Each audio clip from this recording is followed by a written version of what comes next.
Assassin's Creed Odyssey is a fantastic fantasy RPG. Old school RuneScape is the greatest game of all time. Lies of P is a better video game than Bloodborne. The RPG category is so broad to the point that it's meaningless. Mouse and keyboard is easier to be good at than controller. The Horizon franchise is very mid. A battle royale would not have saved Halo Infinite. A battle royale would have saved Halo Infinite. Multiplayer games are held to lower standards because everything you do with your friends is fun by default. If most of our favorite games launched today, people would call them bad. Hideo Kojima writes dialogue like an alien trying to convince everyone else he's a person, and it's bad. Early access is good for video games. Arkham Origins has the best written story in the Arkham series. Nintendo is held to different standards than other companies. Marathon is a more fun game than Arc Raiders. PC or console? PC. PC. PC. Console. PlayStation or Xbox? PlayStation. PlayStation. PlayStation. Your mom. Mouse and keyboard or controller? Mouse and keyboard. Mouse and keyboard. Depends for what. Controller. Single player or multiplayer? Single player. Multiplayer. Single player. Single player.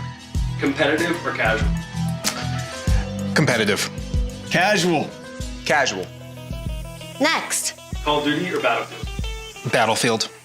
You bastard. Battlefield. Call of Duty. Ugh. Counter-Strike or Valorant? Valorant. Counter-Strike. Counter-Strike. Apex or Fortnite? Apex. Fortnite.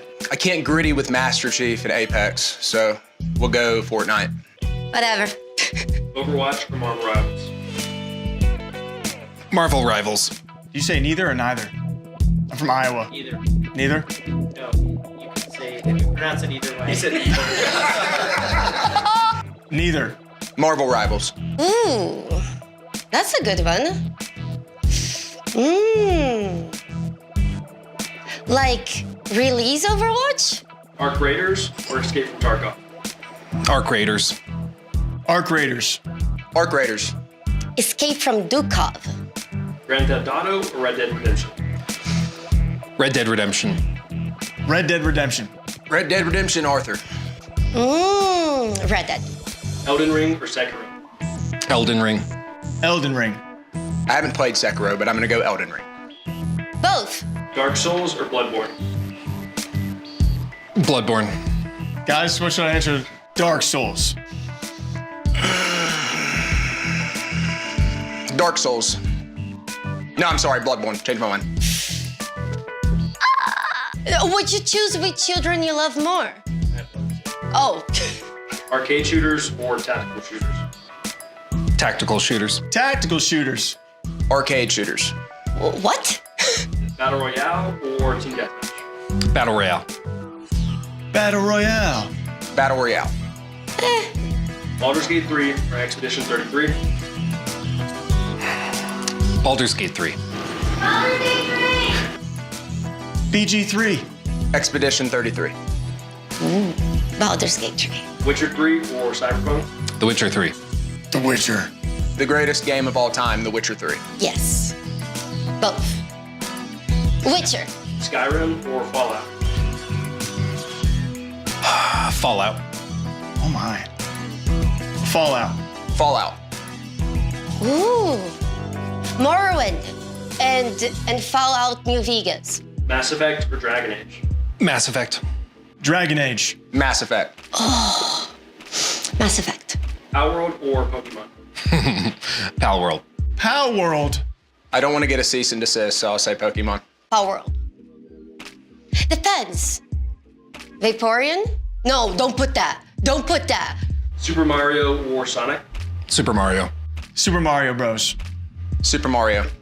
Sonic. Destiny or Warframe? Warframe. Destiny 2. Warframe. Diablo or Path of Exile? Path of Exile. Diablo. No, you can do that to me. What the hell? Oh, man. Diablo is my childhood. Path of Exile is a lot better now. Breath of the Wild or Ocarina of Time? Breath of the Wild. Ooh. I have a long story about Ocarina of Time. Pass. Ocarina of Time. Roguelikes or Metroidvanias? Roguelikes. Roguelites. Metroidvanias. I love both. Roguelike? Metroidvanias? Castlevania. Achievement hunting or multiple playthroughs? Multiple playthroughs. Multiple playthroughs? Achievement hunting.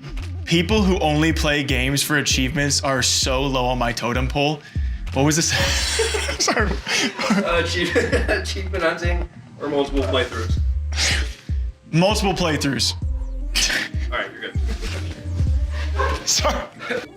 Assassin's Creed Odyssey is a fantastic fantasy RPG. Old school RuneScape is the greatest game of all time. Lies of P is a better video game than Bloodborne. The RPG category is so broad to the point that it's meaningless. Mouse and keyboard is easier to be good at than controller. The Horizon franchise is very mid. A battle royale would not have saved Halo Infinite. A battle royale would have saved Halo Infinite. Multiplayer games are held to lower standards because everything you do with your friends is fun by default. If most of our favorite games launched today, people would call them bad. Hideo Kojima writes dialogue like an alien trying to convince everyone else he's a person, and it's bad. Early access is good for video games. Arkham Origins has the best written story in the Arkham series. Nintendo is held to different standards than other companies. Marathon is a more fun game than Arc Raiders. PC or console? PC. PC. PC. Console. PlayStation or Xbox? PlayStation. PlayStation. PlayStation. Your mom. Mouse and keyboard or controller? Mouse and keyboard. Mouse and keyboard. Depends for what. Controller. Single player or multiplayer? Single player. Multiplayer. Single player. Single player.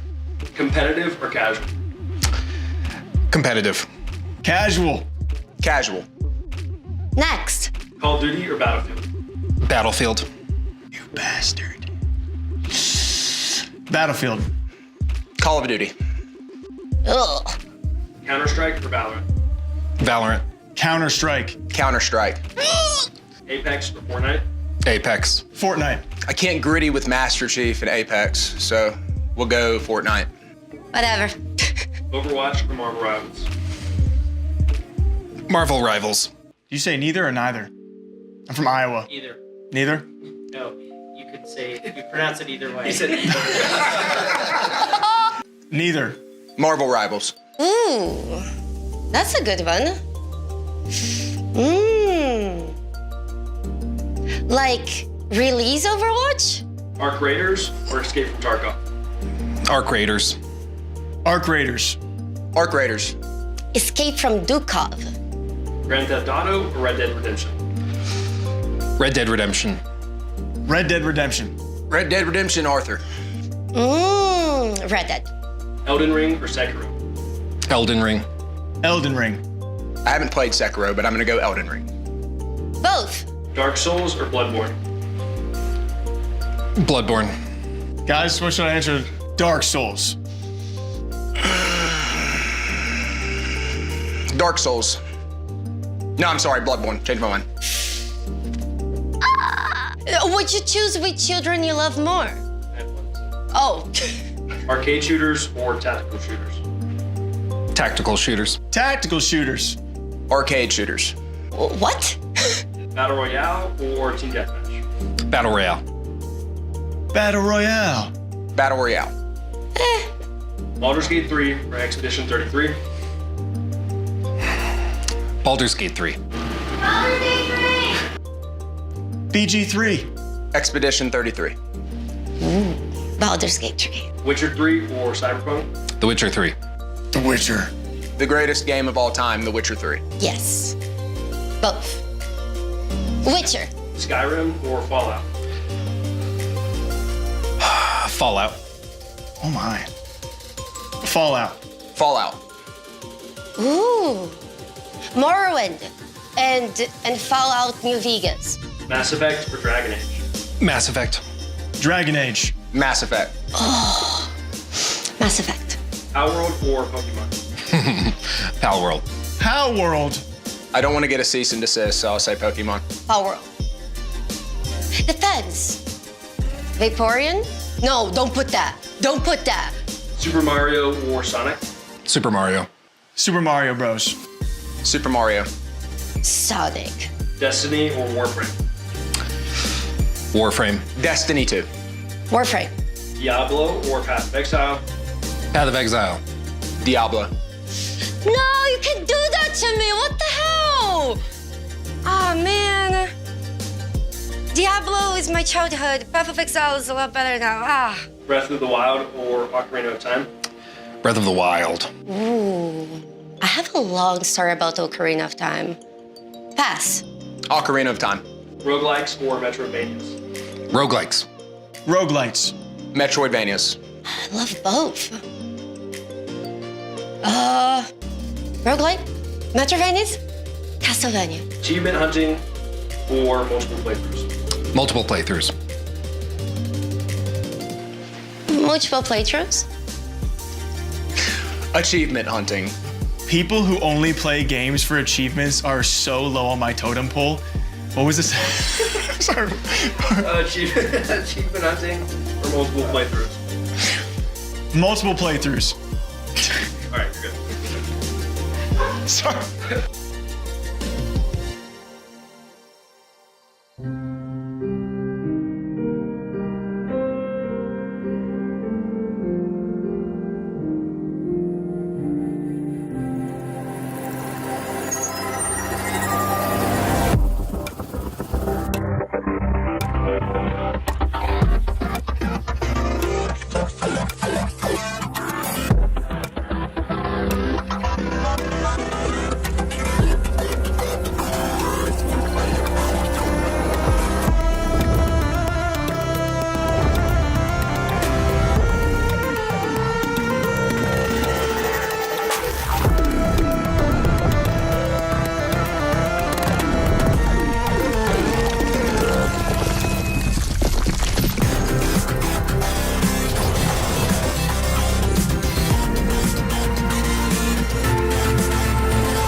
Welcome to the New Game Plus Game Showcase, a new initiative built by creators who love games for what they are and not just the games that pay to have them promoted.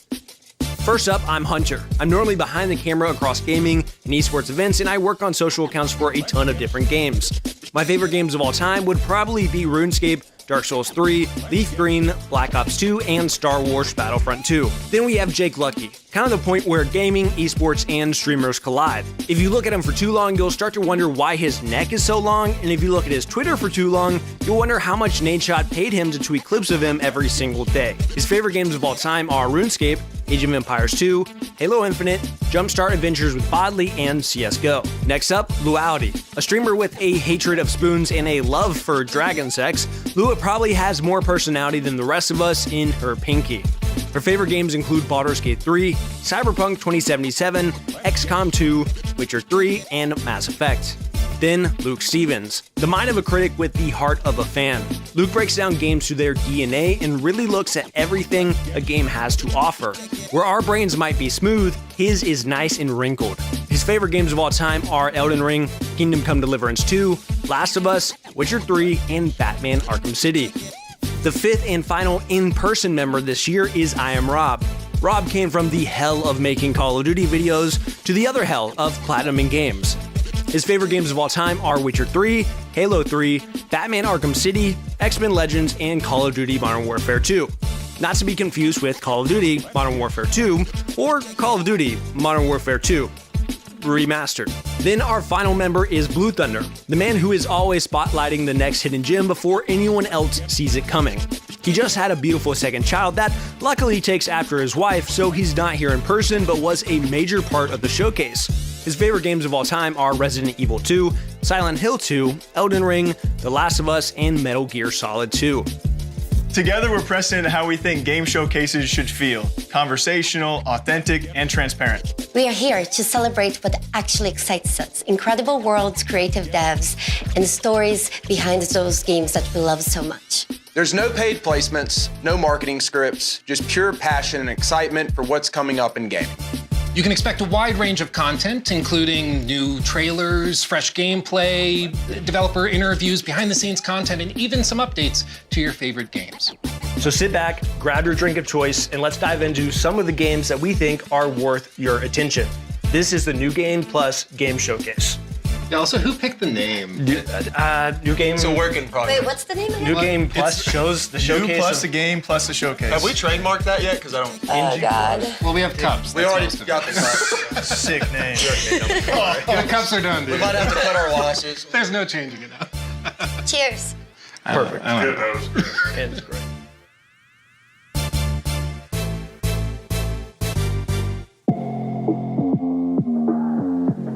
All right, guys, so first up, we have three awesome games. We have Blind Descent coming from Owlcat. We have Deep Dish Dungeon coming from Behold and Raw Fury, as well as an exclusive interview with the Don Walker creative director.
Must be here somewhere.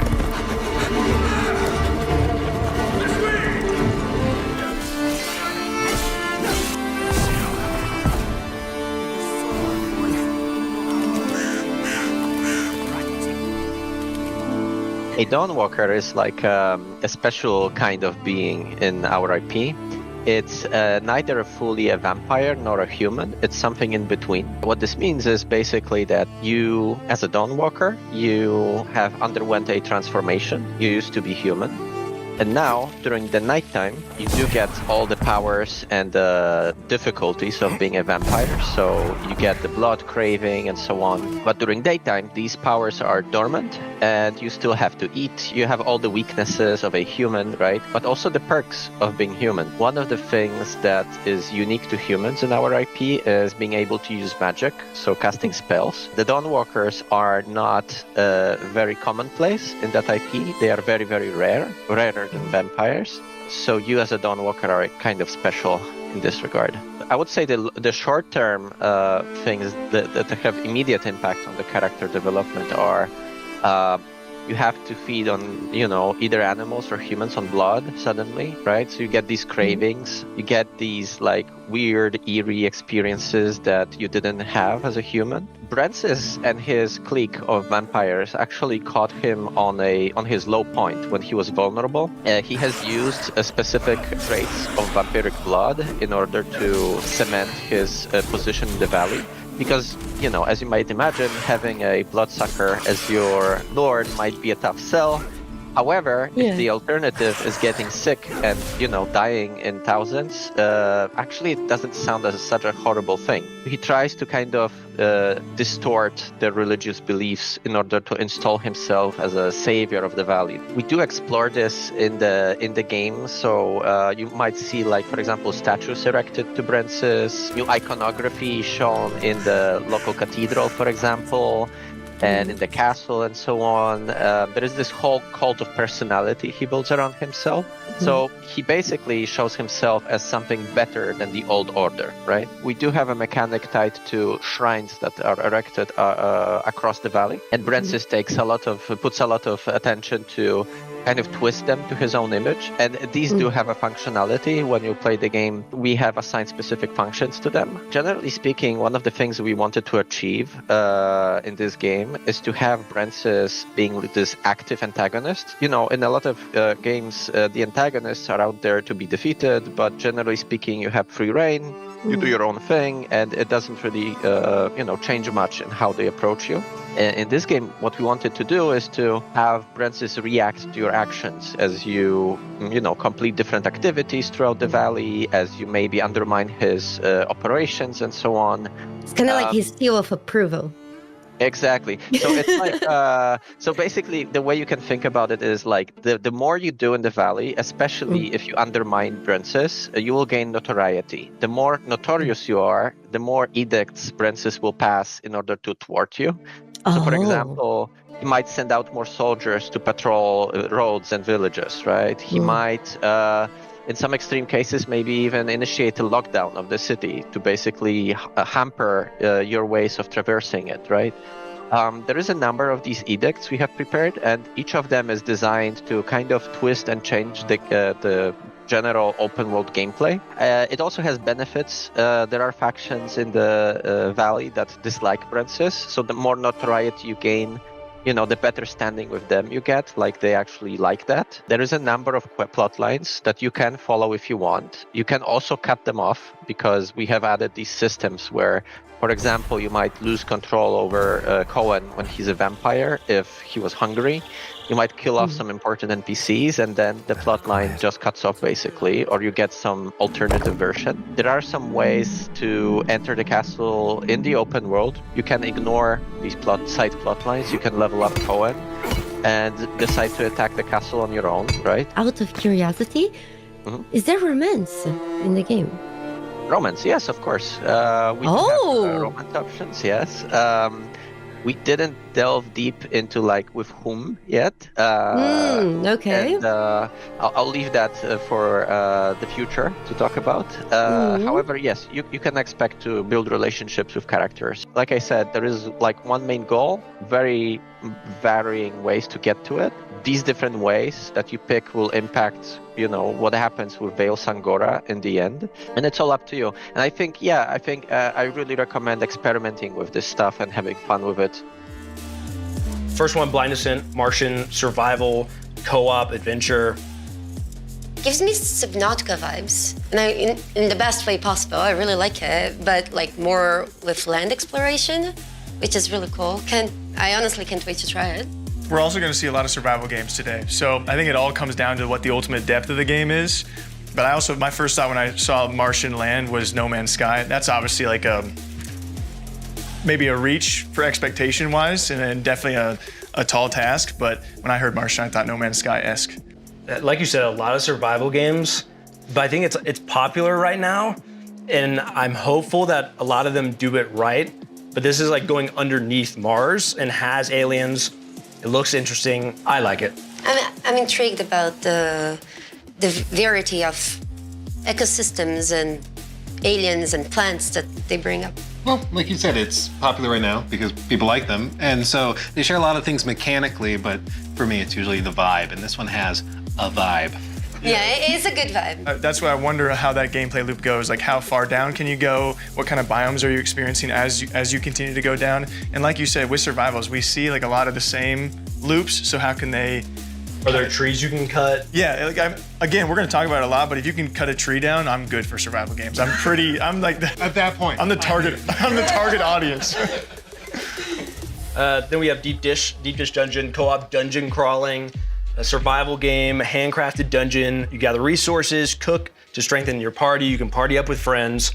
I'm excited for it. Speaking of vibes, this thing is a vibe. Like, I don't know what you'd call that art style, but whatever it is, like injected into my veins. Retro, right? It's like pixel art, but then they also have like some voxel type tech for digging and breaking things. I don't know, whatever it is, I like What's it. What's voxel type tech? Okay, so when Luke said voxel, that's big word count number 1 of the day. When I see that, I'm very basic. I'm like, that's got to be some form of pixel art, which is definitely coming back. I feel like we're seeing more games kind of pull back that old view, that old like Minecraft pixel art, whatever you want to call it, voxel view. I will be honest with you guys. While you guys are talking about pixels, I'm thinking I hope I can kill my teammates in funny ways.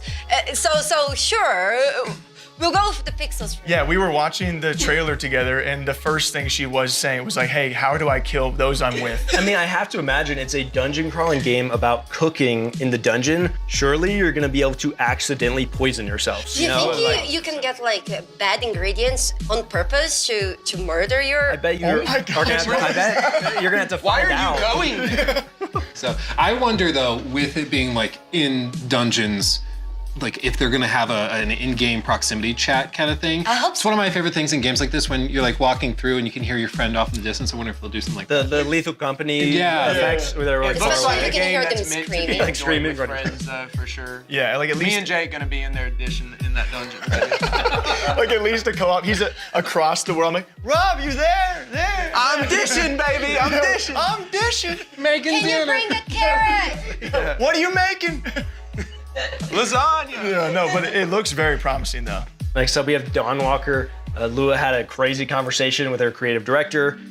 Single player, vampire, RPG. It looks incredible. I think the 30-day system is awesome and, like you said, gives weight to things. And then the whole, like, there's so many decisions you can make. What I find really interesting about the game is that Cohen, the protagonist, is half vampire, half man.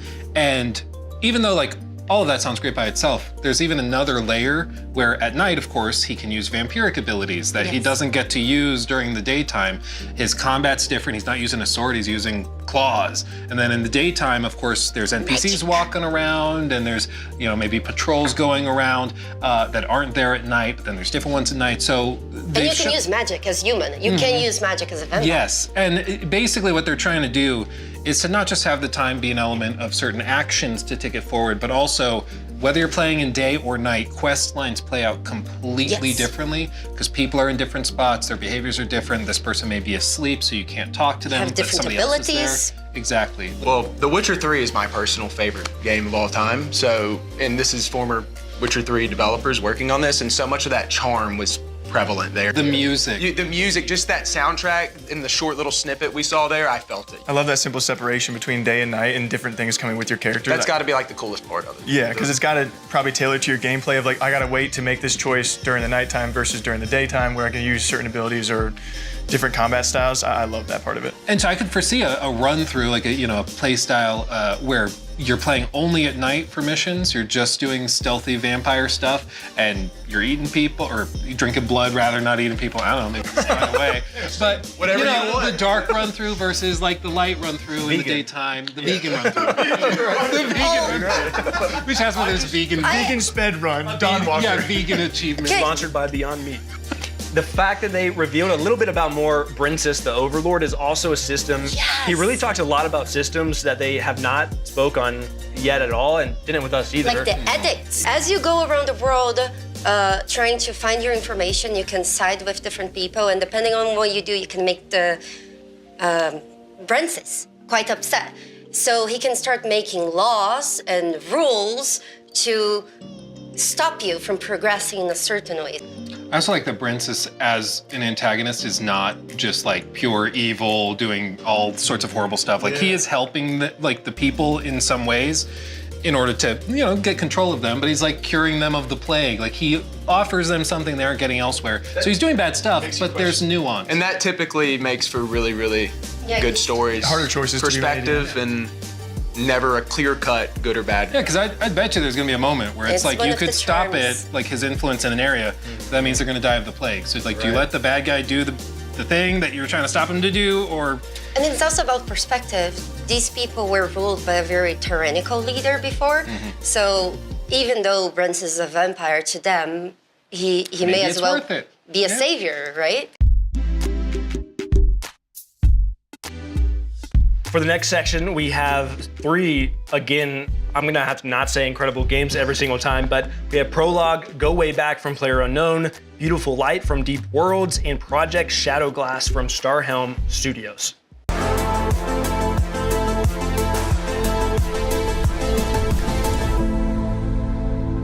It's just an infinite map generator with some game loops on top of it. So you have a survival loop, which is pretty hard. Get to the weather tower, we give you a map and a compass and not much else. Some basic survival mechanics, and it's a game against yourself more than anything else and kind of the decisions you make. Then we also have just objective survive, which is just see how long you can last in the world, and free roam for those that just like a hike. The differentiator, or the thing that makes a difference, is that we can generate essentially infinite maps of 8x8 scale. Like we have a map editor in the game and stuff like that, but we want to be able to give you the ability to give a deep link to someone. So I can just send you like a HTTP link that starts up the game, loads a map and a seed, and I can share stuff I've built with you with just a link, right? So it's kind of, Go Way Back is just, it's a technological experiment that, or proving some technology we've developed. It's no longer an experiment, it's in production, so it works. But it's also going back to my love of survival games and those kind of emergent, just, I'm not giving anyone missions to do, it's just get there, and how you get there is fully up to you. Basically, if you play the same seed, you get the same weather, I'm pretty sure you get the same cabin layout, and you maybe get the same loot. So you and 4 friends could technically race to the weather tower and see who gets there first, because you have the same conditions. And while we don't have multiplayer yet, you have this kind of asynchronous multiplayer that, as long as you can share the seed with people. And I thought, wouldn't that be a cool thing for events where you have 16 streamers and see how long they can survive in objective survive mode, right? Or see who can race to the weather tower quickest, or we can set up the weather just to get progressively colder and see who lasts the longest. There's a weather tower on top of one of the higher points on the map. It's generally the other side of the map. We do have prompts now that tell you what to do in the world. But yeah, there's some simple survival mechanics. Keep yourself warm, keep yourself dry, light fires, board up windows, keep your body in a good temperature, get across the map. And we don't tell you where you are on the map, except when you find a new map in the world and it updates your position, you're left for basic navigation. It's kind of set in the 80s, so you don't have digital GPS, stuff like that. I want to make sure that the worlds we're generating have enough depth that when we add story and mission and quest-based content, that the worlds feel like coherent and real enough that it makes sense. Like, I want to have pathing, I want to have like infrastructure, like telephone lines, this kind of stuff, so the cabins aren't just random cabins in the forest, that there seems to be some like, you know, logical placement of stuff in the world. And once we have those in, then we can more easily go, well, okay, you need to connect all the substations to bring power to the weather tower so you can get a message or go and do various things. Right now there's a bunch of cabins and there's survival mechanics, but we want to add a lot more depth to the environment. Preface is a tech demo. That I always said I wanted to release a free tech demo of the engine we're building, and that's what Preface is. And the kind of poetic thing is that my last game will be Preface, because it'll just be a visualization of what's possible with our engine at that time. And it's more like Minecraft Survival, that it's an example of what you can do with the engine, and it'll be open source and free for everyone, so you can do whatever you want. So having this kind of digital space, like an internet in 3D, I don't see anyone working towards that. I see small bubbles, but I don't see anyone really trying to do Earth-scale terrain with millions of people. And that's kind of the bigger goal, and that's why we've broken it down into 3 games. The aim is that you should be able to do anything from 10 by 10 to 100 by 100 with 5v5 or 100v100 relatively easily and not have any problems. We will build maybe an Earth-scale terrain, maybe smaller, with hopefully a network layer that supports millions of people. That will be kind of a survival civilization MMO type game. But again, that's just one layer of the world. Like, I want you to be able to just jump around the world and see what's happening, because you should be able to, like, I think if you want to interact with the world, there should be a layer of survival you have to do, or a layer of gameplay in order to kind of leave your impression on the world.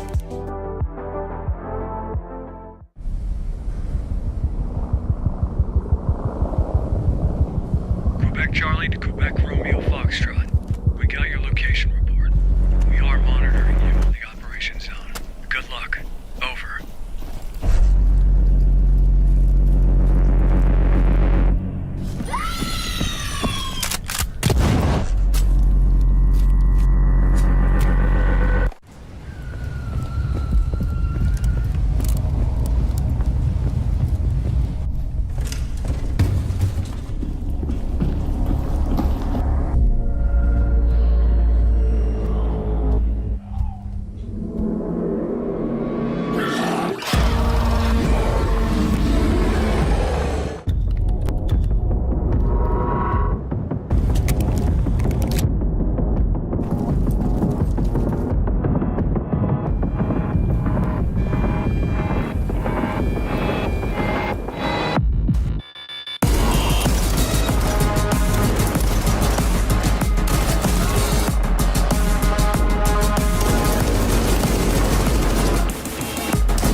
pixels were once only 2D.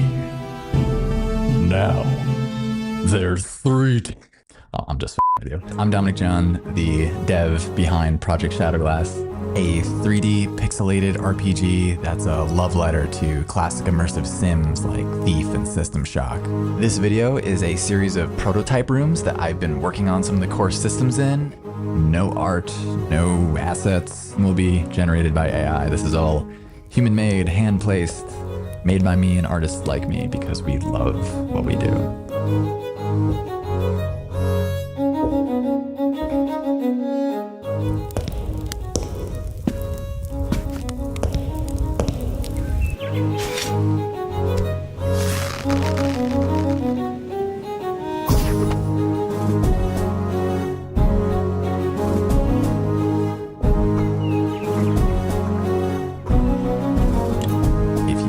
Headphones, I would highly suggest wearing them. All the audio in Project Shadowglass is going to be 3D, and not just 3D, but simulated.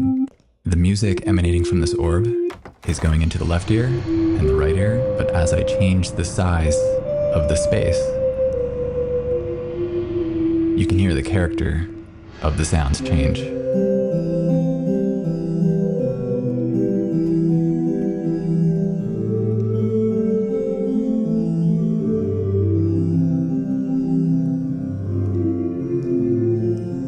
And if we go around the wall, we can still hear it coming from the opening in each ear.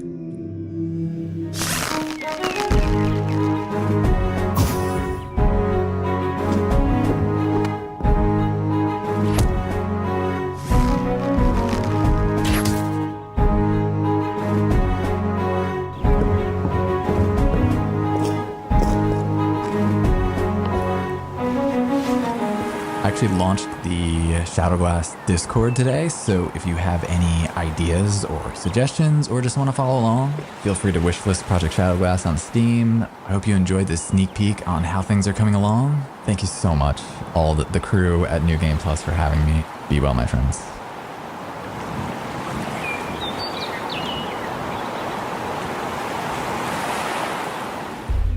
To start with Prologue, Go Way Back, another survival game that we're seeing, and we were talking, it's a bare bones survival game where there is no common enemy. Your enemy is the elements, where you just have to try and survive and make it to that point. So if you guys don't know Brennan Green, he not only was behind the Battle Royale mode of H1Z1, which we talked a long time about, he was also the creator of PUBG. So people have a lot of faith in him and what he calls his 10-year plan. And he talks about his ultimate goal being he wants 1 million players on a server. He wants the internet to be made 3D and for all of us to actually truly be able to play together, which I know is a crazy transition from us talking about a survival game. Single-player survival game? Like we want to cover their survival game because I love survival games, and they're going to be branching out in this game for the next few years until they have multiplayer, until they have weapons, and they have PvE and animals to fight against.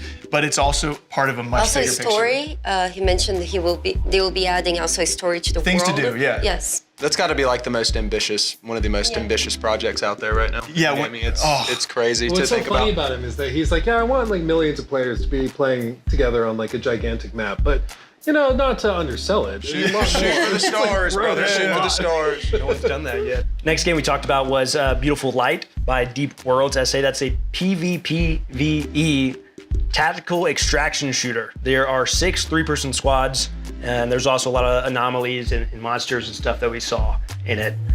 Looks like I'm gonna be scared. Yeah, it looks very scary. I mean, I appreciated that it was very immersive. Like he had the sort of Pip-Boy looking thing over there. Yeah. And speaking of big words, I actually looked up what that's called. It's called diegetic UI. Oh, did you say diegetic? Diegetic. Thinking the same. Diegetic. Write that one down. Write that one Thinking of that word. But it's really, really cool in games like this, especially because it's like hyper immersive. Yeah. There's no UI popping up being like, oh, attack incoming. It's just, no, you are in the moment, you're in the game, listen around you, look at the thing on the character itself. I love that. So you can play as a monster, or as really? or as the soldier. Is there controller support? I don't know. Great question. Duality, she just threw up in her mouth. I have nothing against controllers, but I believe there's a right time for mouse and keyboard and a right time for keyboards. And he believes that the right time for a controller is when you're playing shooter games. It's obviously better. The mouse and keyboard is better for that. But not for him. I would edit my own YouTube videos with a controller. If I he could. said that earlier. That's how passionate. Which is a patently insane thing to say.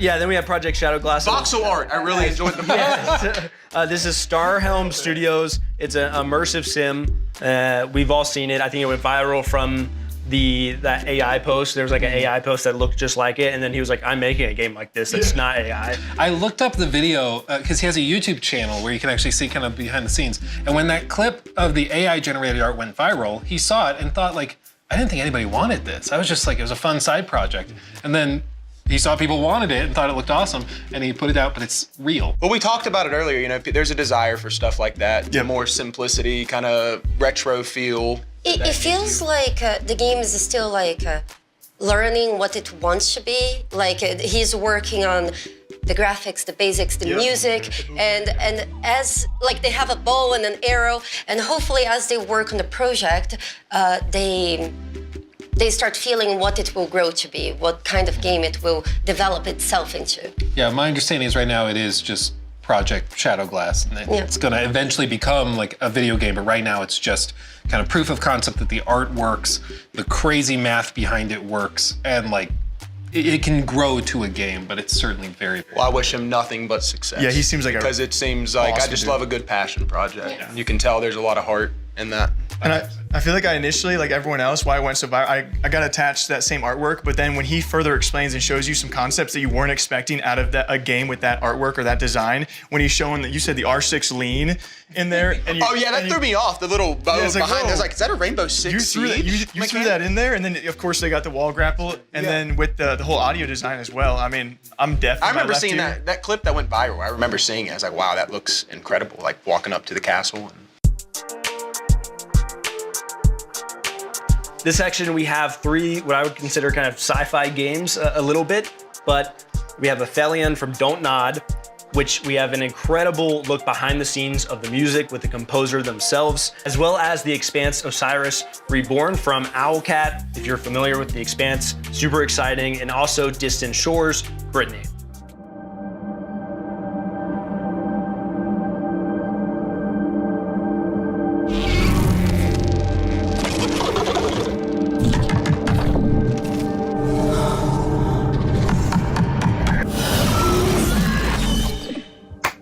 My name is Amin Bouafa. I'm a film music composer, and I am the composer for Aphelion, the video game. I remember having a message from Talal saying that he loved the score of Summit of the Gods, and they are working in a new video game, and inviting me to come to the studio and to meet the team. It was very important for me to understand how the music would be interactive. So how to compose, how to write music that would be interactive, with models, with stems, with separating the different elements, and at the same time, how could the music, how the structure of the music would be an evolving structure. It was very important for me first to have the story of Ariane and Thomas, like that the log line is the story, both of them, so there is a theme that conveys this emotional relationship between them. And then the frozen aspect of the music. I mean, for me, it was very important first to feel the cold in the music, to feel the wind, to feel the ice. It's an instrument that had been invented by the Bachet brothers in the mid-20th century. For me, it looks like an alien instrument. When you see it, cannot even predict that it's a musical instrument. To play the instrument, you need to get your hands in water and then rub crystal buttons that are in this metal structure. Could convey this frozen identity of the score, and at the same time having this magical sense of in the score.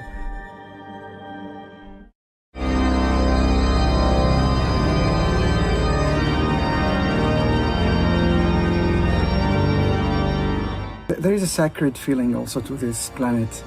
It's a huge planet, but I wanted to get this huge instrument and that it could also play very soft. The organ has a lot of sounds. It could be very soft, it could be very aggressive, it could be large, it could be intimate. For me, it's the planet. The planet could be very welcoming and suddenly very, how to say, very dangerous and very sacred at the same time. So I thought that the organ could give this majestuous feeling to the score.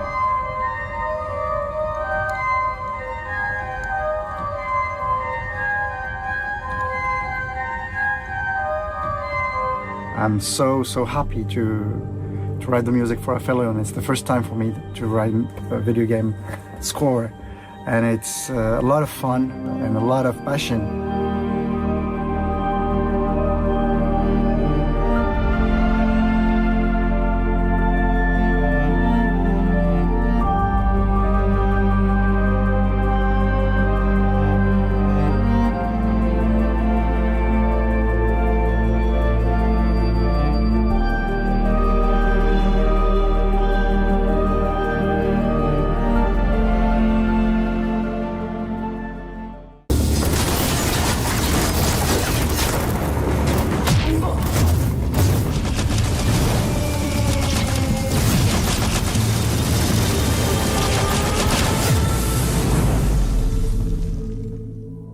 We had some discussions at the early stages of the production, to be honest, whether to go fully class system or something else. And again, we started with sitting down and lining up what are possible ways that the player might perceive the game, the power fantasies, how he can express himself in combat. So he might want to be a sniper, he might want to be a hacker, maybe an engineer, something else. As we designed those playstyles, we thought how to mix it up a bit, how to let player to experiment with what he encounters during the game. So, for example, when he finds a neat shoulder cannon, as we shown in the announcement trailer, even if he's a sniper, he might want to experiment with that. Why not? It fits the universe, it fits the playstyle. He might want to see how it works. And so we decided why not to give him the possibility to do that. That was the idea behind the playstyle. So playstyle is basically the starting preset that kind of gently guides you towards the certain direction of your power fantasy of how you play the game. At some point, the player will need to commit to his choices. So again, it's an important part of the choices system, you know. If you just can switch everything on the fly, that kind of makes your choices less important. So at some point you need to stick to particular guns, particular gadgets, and you just build around them. We give you some time to experiment, but you will need to commit. During the character creation, you will have to choose between three major factions, your origin, so you'll be either Belter or Earther or Martian. Facial customization, appearance, you can choose your body type.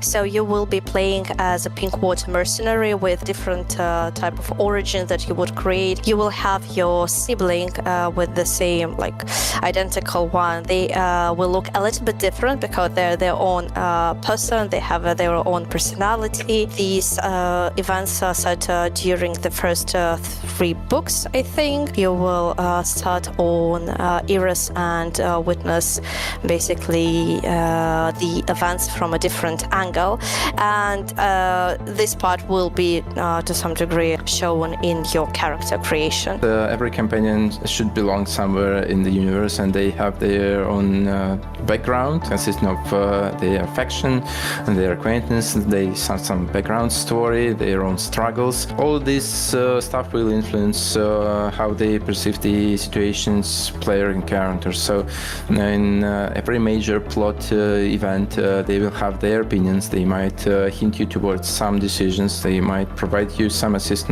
or maybe even some crucial contacts to go for help, for advice, for military support, maybe. Of course, they will have their own stories, their own struggles, and you can choose to help them, or maybe to ignore their own stories, totally depending on how you want to be invested in this particular companion.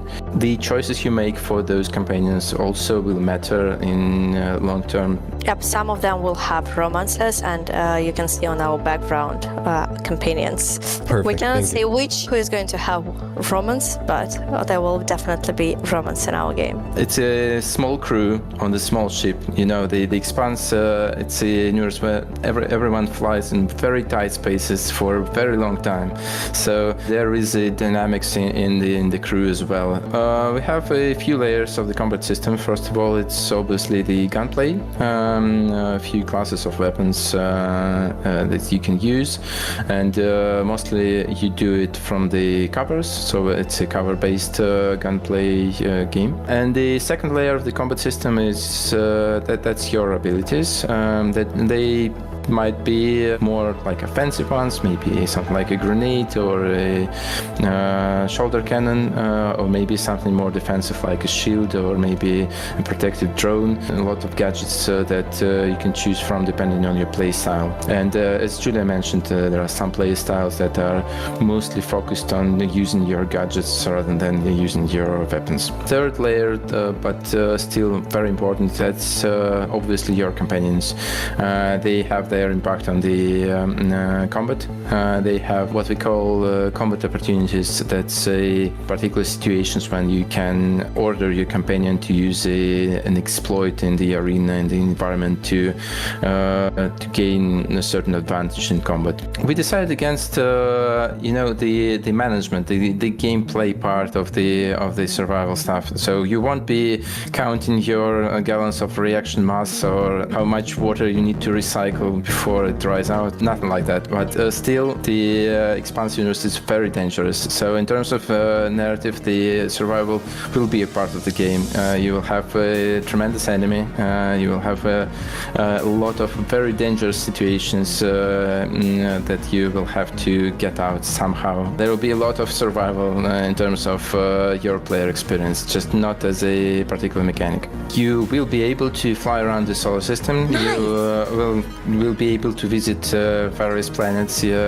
We mentioned it before that we have Luna, Mars, Ceres, Io, and some other cool places to visit. And some of those places will be like major social hubs where you can just walk around, meet other people, drink at the bar, shop for better equipment and stuff like that. So you will have plenty of places to go and to visit and to look at. The Expanse universe is cruel, and some characters might die because of your choices. Stay tuned for more. We will show more very soon. Have something cooking. I hope you will like it. Welcome back, Aaron. We trust your flight was smooth.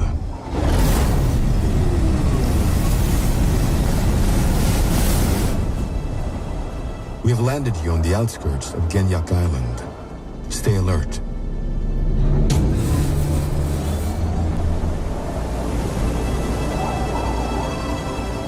Hey, Aaron, it's Thomas. You know, your brother. You said you would visit me here, but you never did. Look, bygones be bygones. Just find me in the West Zone. I'll be waiting.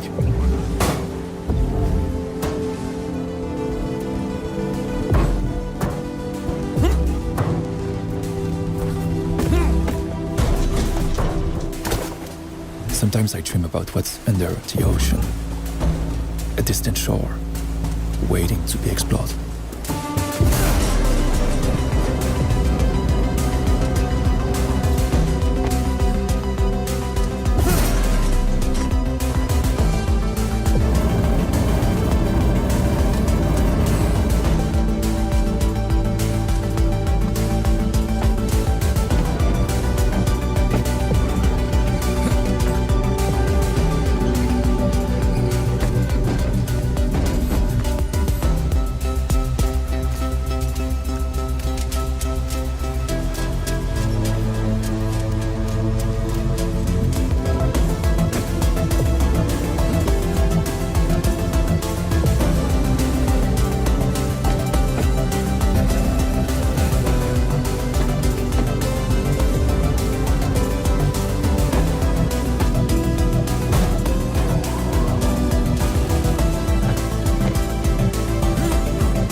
Slipping boats on the far sea. Such a peaceful place to be seen. It's a wonderful way to be free.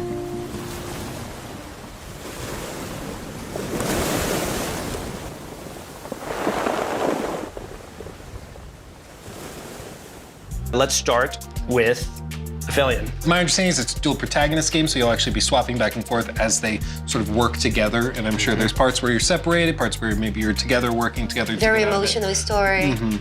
There's so much potential for stories like that. The dual protagonists, seeing it converge in the end. You know it's going to be an emotional game, especially when they put so much emphasis in the music. I feel like music is a tool to catalyst emotions, so it's definitely something that... We were actually talking about that earlier today, music and video, and not just video games, and art in general, and media. Good music changes It changes everything. From a game being a good game to a memorable game, a game that will stick with you in a long time. So. Well, and Donut has a pretty storied background when it comes to narrative games, whether it's like Life is Strange or like one of my old school favorites, Vampire. Like they try different stuff, weird stuff even sometimes, and so this is exciting to see them doing something They were different. using the super alien music instrument, so... Yeah. What was it called? Is that a crystal bachette. Crystal bachette. Oh, you're talking about the hand winding one? Yeah. You're really into this hand winding, right? That's like the only I kind of want to try it, honestly. I mean, how do you discover that technique of like, oh, that makes that, yes. That this is an award-winning composer of the Summit of the Gods as well. So what I find super impressive is just, I feel like people sleep on music so much in games, and then you see behind the scenes of this entire, like, they're in a famous church in Paris playing the organ. Actually has been a blast to see video game music evolve during the years. Like, video games has some great music, like... It's one of those things, when it's working, like a lot of time you don't think about it. When music is really good Oh, in the you're game, thinking you about? don't really think about it. But then when it's exceptional, like an Expedition or like the Witcher vibes, you know, then you really remember it. But a lot of the games you play, you probably don't look up the soundtrack, even though the game is pretty good, you know? Ironically, my Spotify rap this year was like mostly video game scores. I think there's often correlation though, whenever a developer does take the music very seriously in a game, it often reflects. I'm sure they're taking other parts. It reflects in every other. I mean, think about it. All the games that have, like, you think about the games with the best scores ever, like you just said, The Witcher 3 or whatever. I mean, it correlates to everything else. Every other aspect of the game, they take it seriously. So. Another sci-fi game that is probably one of the most anticipated sci-fi games for a very long time is The Expanse: Osiris Reborn, which is from Owlcat as well. It is a third-person action RPG, obviously set in the Expanse universe. The Expanse is a book and a show, so they're taking inspiration from both, but at the same time, it doesn't require previous knowledge of either for you to be able to enjoy this. In this game, you're going to be living more or less through what happens in the show. However, from a different perspective, from a different side, with your own group of people, with your own environment, that you got to make your own choices. I think an important thing to frame all of the Expanse game with is that coming from Owlcat, they are a studio that did like Rogue Trader, for example. Their bread and butter is intense, gritty narratives with unbelievable levels of roleplay depth and choice and consequence, complex systems that interweave. And so seeing them go into this, which is of course a third-person cover-based shooter with many, many RPG mechanics. It's a different road. And I asked them about that in our interview and was like, how did this happen? Because typically they do sort of an isometric thing.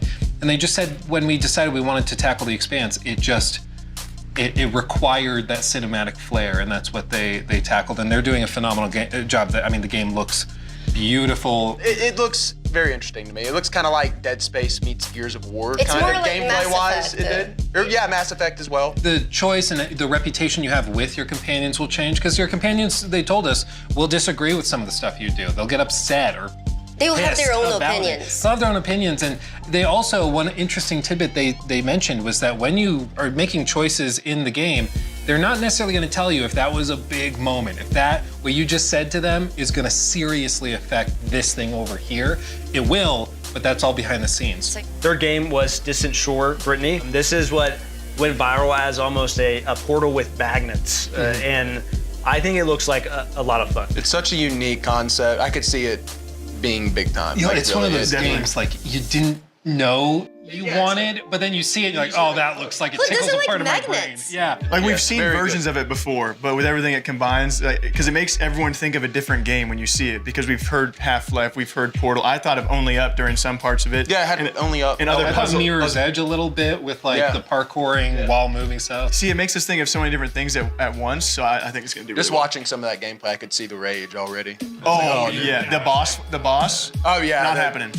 Well, and I think it's also really cool that they have boss mechanics, because like you can tell it started with the idea of using magnets to like manipulate the environment, but then they're like, okay, well, we could raise the stakes, take it up a notch with these boss fights that are organic in the space. And it also mixes up because it's not just a puzzle game, so there is more to it and more that you. Yeah, there's a world that he even showed as well. It's more than just a puzzle game, like there's a narrative behind it. Exactly. Like they could have just stopped with a puzzle game. I think a lot of people would have been perfectly happy with that. But then they go and build on that with a story, boss fights, all sorts of stuff. Yeah, if it's not just reach a destination or do a final thing, but it's actually a narrative, like you said, that's really cool. I think it's one to keep an eye on. Yeah.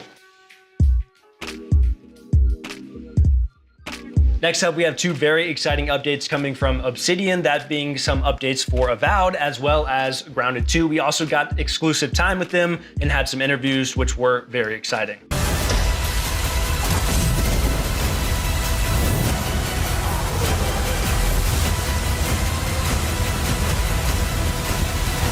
Avowed is a Obsidian first-person action RPG set in the world of Pillars of Eternity, where the player plays as an envoy sent by the Emperor of Adir to the Living Lands to investigate a mysterious plague that's kind of spreading throughout the lands, causing chaos, and you play as the envoy trying to figure out what's kind of going on down there. Do things that affect it in positive ways, negative ways, or in between type of ways, with that type of choice and consequence. In terms of, the post-launch things we've been supporting on it, like we've gotten a bunch of abilities added to the Ranger and Fighter trees to kind of more fill it out comparatively to the Wizard tree. Aspects about it that are like arachnophobia mode, that was like a big community requested feature, as well as, changes to progression, improvements there, gear improvements, and as well as bug fixes and crash fixes. And you can play now as the different species. Yeah, we've added different species. The Amauin, Orlins, and Dwarves are now playable.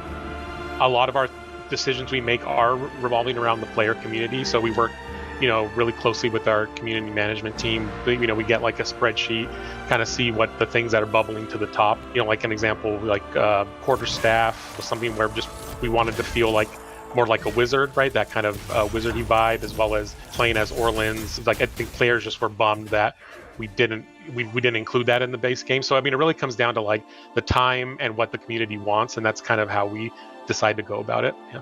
We notice like players really role play their characters in the game, so we always want to give them as many options as we can to like customize their features or character, to kind of have this fantasy in this world as they journey through the story. We just wanted to give them as many possible options as they can to really make the character they want to make, and just make it just their own. Stuff like all the playable races, we discussed it early on in Avowed. It's something both previous Pillars games had. It's a lot of work and a difficult thing to really nail down, especially in Avowed with its parkour systems and its combat mechanics and all the weapon types and stuff like that in the game. Our different races are different sizes, they're different shapes, they're a very unique game experience when you play as each one of them in a first-person game specifically. Mm-hmm. So it was something like new to wrangle for Avowed. We had no time to finish it as we're making Avowed, and now we can give it to the players, so it's a more rounded experience compared to the original Pillars games. It should be a whole new way to play the game. If you pick an Orlin or an Amawa, it makes you feel completely different in the world, especially if you use third person or first person. It changes it again, how you feel and present in this game, so it's pretty awesome that we can finally bring that. New Game Plus allows the player to bring over all their abilities, all their equipable gear. It does reset it back to level 1, so it's not like you're just outright OP basically, but you'll have the end game gear with all its like enchants to be able to just start the new game, as well as we have like modifiers on enemies that kind of either make them more resistant to some of the elemental types, or modifiers that make them more resistant to being stun locked or hit reacted. And that kind of gets sprinkled in kind of somewhat randomly throughout that New Game Plus experience to kind of get that added challenge, but also let the player still feel somewhat like they're accumulating their abilities over the course of multiple playthroughs. So. We notice players like to take photos of their envoys, but it's very difficult in the game. You have to get the camera just right to get a certain distance from the character, or capture the shot in a conversation when you see your character. So this allows you to really get into it and capture some awesome shots or some scary shots, depending which way you're going. We're super excited to announce that Avowed's finally going to come out to PS5. Pre-orders are going to be live today. Keep an eye out on our socials, and we'll announce when the store page is open.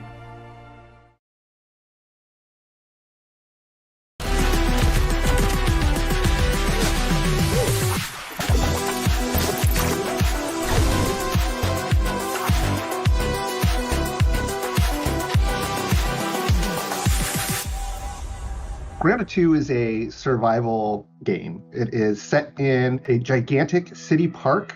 You play as a teenager who has been shrunken to roughly the size of an ant, and you just have to survive in this environment with, insects that are the size of a bus, and figuring out how to eat and get some water and fight those bugs and craft new materials and new weapons. As you go and gain in power and get over those initial survival challenges, you can sort of get into the story of what has really happened in this park. A number of huge updates planned for the park. This is the first big content update that we have. We've been calling it the Winter Update. It's really about adding in this next big chunk to the park, and that comes with a lot of things that are very, very exciting for us. With this Winter Update, which is the community garden, is attached right to that early picnic area. On the map, it's just to the east of it, behind the gigantic statue of Tully and Burgle. This was our opportunity to really start delving into a brand new biome with everything that entailed. You've got a vegetable garden, you've got a greenhouse, and you've got a pumpkin patch. All of these introduce a lot of new and different types of artwork and places for the player to explore. And then, of course, we need all the insects that go in these areas too. And so a ton of new insects that are in there. As I love to say, all of these insects, you can fight. Maybe they're docile and you can attack them. Many of them are aggressive and will attack you. And regardless, you fight them, learn their tactics, and then eventually turn them into fashionable attire and new weapons. Going to a new biome, a new area in the park, allows us to fully lean into what makes the park unique from the backyard. And for us, that means that mixture of really organic structures as well as that man-made touch, that this was designed by humans at human level. Wasps are coming back, which are a lot of fun to fight, but can be kind of annoying. Again, this is a survival game, so excited about those things coming back. Black ants are also coming back too, and like with both of those, you get sets of armor and different weapons that you can craft after you've defeated these creatures. We're more excited about the new creatures that are coming in the garden update, though. So we developed a brand new creature in the cricket. The cricket is pretty big. Again, this is the size of a large bus, probably. It has some very unique attack combinations that are a lot of fun. It can also, of course, jump very, very far. It has its own armor sets. It has its own weapon or weapons that you can craft based upon it. And then the same thing for earwig. And we actually have two different types of earwig. There's sort of a ranged earwig and a melee earwig that tend to travel around together to thwart the player with their strategic opportunities. Again, you can turn those into armor, of course, turn them into your base furnishings. You can turn them into weapons, and we think they'll offer some exciting and unique combat opportunities. We really want Grounded 1 players to be excited to see these creatures again, but also to be surprised and delighted by the changes Just like we did in the picnic area, we've revamped the combat. So that means even looking at the old legacy creatures and going, okay, how do we make them a part of the system? How do we make them challenging in this new dance? How can we leverage our systems to make them more interesting? And so hopefully there's a couple of twists coming, even with the old favorites, that will keep veteran players on their toes and will surprise and delight new players. We have a brand new buggy, the Ladybug buggy, which you'll be able to get and raise and hatch and then ride around in the yard. And we're pretty excited about all that stuff. Like, I think all of it is coming together just really well. I think every single Grounded player from Grounded 1 at some point jumped on the Ladybug and let it transport them around. And we often joke that was the original buggy prototype. And there's something so iconic about the Ladybug and getting on it and wanting to ride it that it felt like an inevitability for us. But what's important for us whenever we do introduce a new buggy is we don't want it to just be another one or just a horse, And so it really boiled down to what can the Ladybuggy bring to the table that the other ones weren't? What can make her stand apart and bring a utility and an experience to the player that the other buggies aren't? How can we carve out her own little niche in the game? She's the tank, she's the one who can get into those really tough fights and withstand those large swarms of insects. And that's where the idea of the water cannon on her back and players being able to shoot at their enemies, and that ended up providing a ton of gameplay opportunities and a really unique experience. Being able to shoot down the aerial insects that are often a bit more challenging and a bit more frustrating for players. Well, now you have this ranged weapon that you can take them down with that feels super satisfying, almost like an anti-air gun. For us, as soon as we crack that, it felt like, okay, there she is, that's her niche, and now it's just about bringing that experience to life and finding moments in the garden experience to really highlight that and let that shine for the player. So we saw Avowed, great interview that you did over there. We see now that we have New Game Plus coming, there's a photo mode, new weapon type, changing appearance. There's new character presets, you got new races, which species, I'm sure, Lua will have a lot of fun with. Yeah, they're doing a lot. And I mean, the game, of course, launched earlier this year. Obsidian's been very busy, yeah. And they're doing these free updates now. And so they also are adding New Game Plus, which adds a whole new reason for you to go back through the game. So the game is coming to PS5. Yay! We got another one. We got it. The Avowed Platinum Trophy was insane. Here we go. Yeah, but it's coming, and it's available for pre-order as of this show going live. So right now, so check it out. And when I talked to them, they were saying how important the community is to them, how they've listened to a lot of their feedback, like adding arachnophobia mode on Grounded. I was gonna say, Luke, if I'm scared of spiders, what do I do? Yeah, there's arachnophobia mode. But that's kind of their driving force, is looking at the community, what the community is saying, communicating. They're like, hey, we'd like more species and more customization options in Character Builder. Okay, we'll do that. And it's just really nice to see them do that. They could put it in a paid package, but they're not. They're just, it's a labor of love, and that's... I really like how, as you're going to New Game Plus, you can also change your character's appearance. So you keep some of your skills and stuff, but if you are tired of how your character looks or you want to do something new, try a different race, you can do that by just going to New Game Plus. You don't need to go back to the beginning. Besides that, we also had Grounded 2, which is bringing the Garden of Brook Hollow Park that is now going to be open. So it's a new biome, they have new creatures, new tools, a new mushroom brick material that you can build more stuff with, and also a new ladybug buggy. A lady buggy. So sweet. For those of you watching, it's a play on word.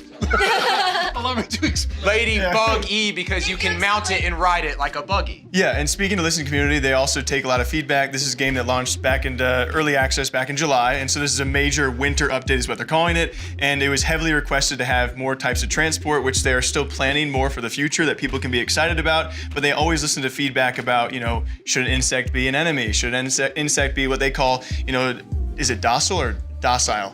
I'm from Iowa. Whatever you Tomato, prefer. tomato. Yeah. Different insects can be friendly, some can be enemies, and then of course they can also treat them now as transport as well. You looked at Luke when you asked. Well, yeah, I'm not looking at you.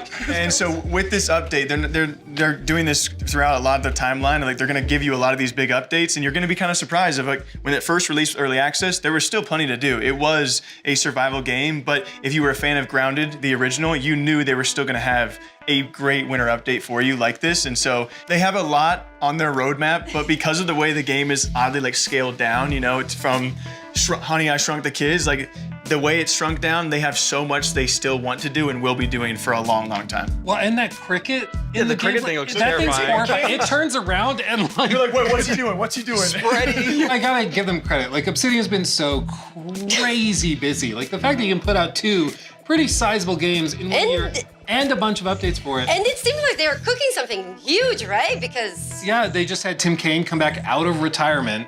He's one of the creators of Fallout back in the day, and he didn't he also was some of the original creators of Vampire Bloodlines? I think he did. I think so. Yeah. Yes. He's kind of a legend of the industry. He in 2020 went and started doing consulting work with Obsidian, but he was, in his words, semi-retired. But he's actually gone back to Obsidian to work full-time in office, moved to the studio on some project that's unannounced, and he said, "Don't bother guessing. You will not guess it."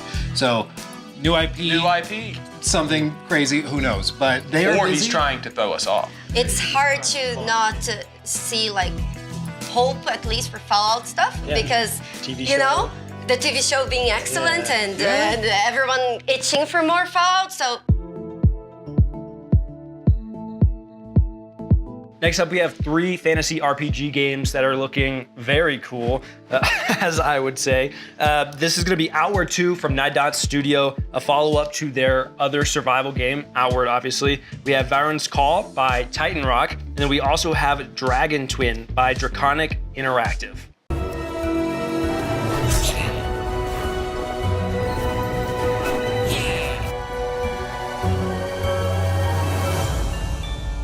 Outward is an open world RPG, which for once you're not some kind of special superhero or the last child from a prophecy.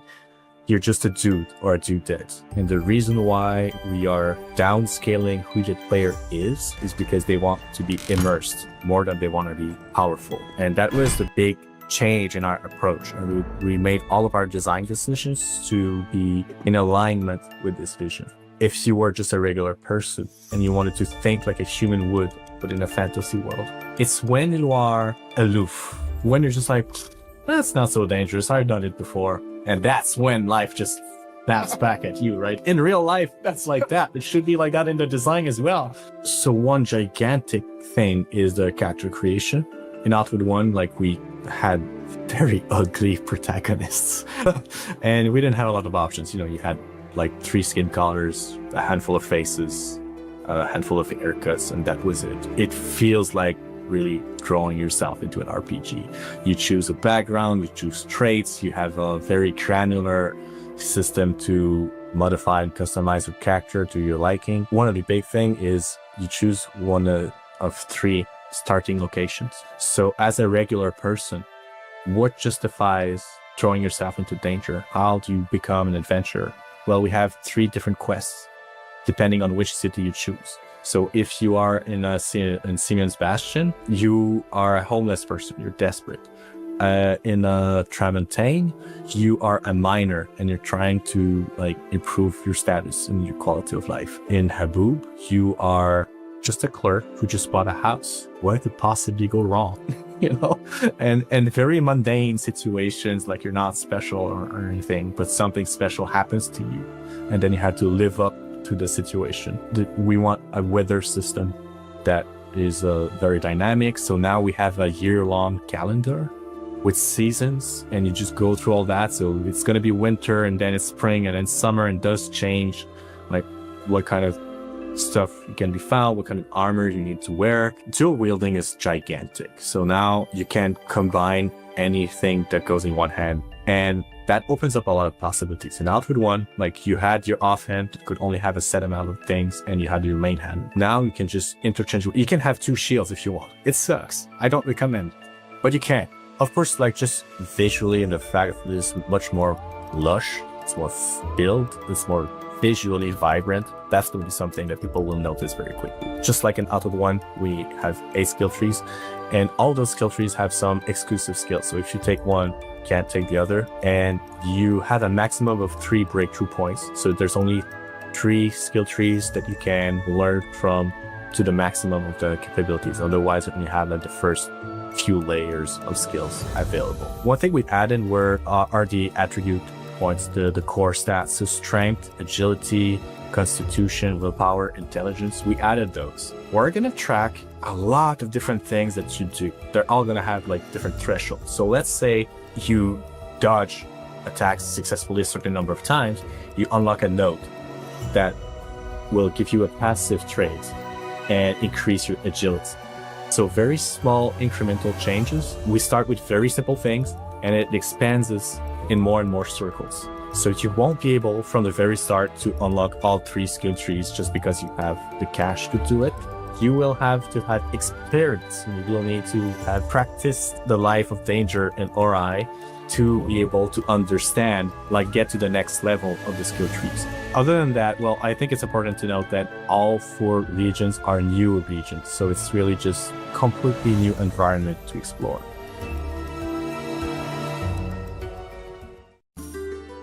Today we're going to be taking a deep dive into our upcoming action RPG, Varen's Call. The world of Leda is entirely shrouded by darkness on one side, while scorched by endless sun on the other. These incredibly hostile areas are known as the Forsaken Realms, which, as you may have noticed, is the name of the universe we are meticulously crafting. Your first steps within the Forsaken Realms will take you to the Vale of Varen, a city on the brink of collapse, and the first of our narrative-focused adventures. You'll step into the boots of a lone mercenary, seeking to answer Varen's call for aid, and maybe earn some gold and glory along the way.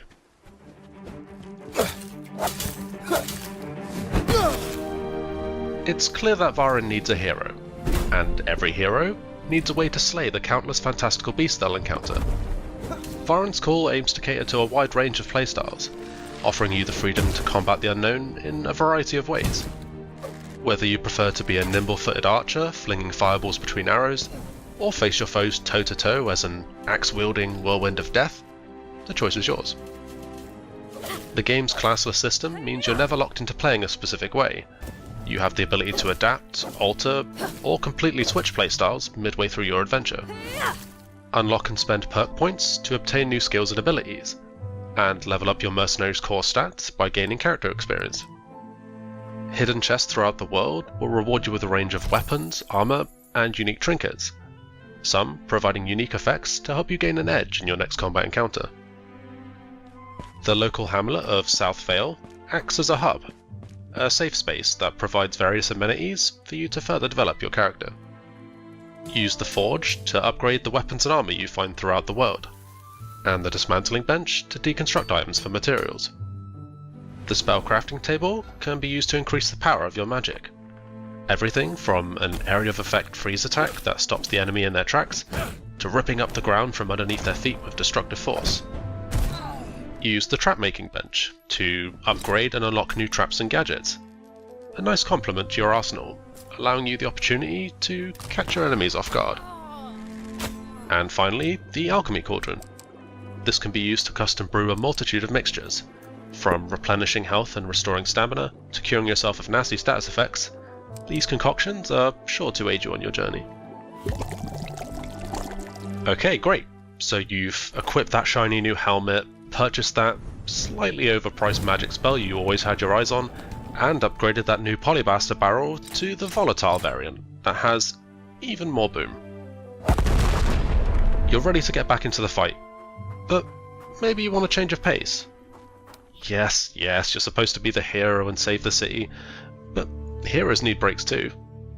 Besides, there's a whole world to explore, and quirky characters from all walks of life need your help with their problems. Then you've come about the job. You might find yourself involved in a murder mystery, helping a local peacekeeper catch the criminal behind the death of her beloved friend. Or maybe you're on a mission to rid Varen of the Gnomi scourge that plagues the city, all because a crazy guy in an outhouse called you a hero? the truth! Maybe we should stick to the main task at hand after all. Varen's Call is soon to release on PC with full controller support, with the aim of releasing on consoles at a later date. Our game is inspired by classics like Fable and The Elder Scrolls, so if this sounds like your kind of adventure, consider heading over to Steam and adding it to your wishlist to stay up to date with us. Until then, we'll see you mercenaries soon.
First question I had was, how hard is this game going to be? Because the most common question about the original Outward was, okay, this is like, does it have to be so hard? I actually got to play the game in the alpha version, and I got my ass kicked. I'm glad.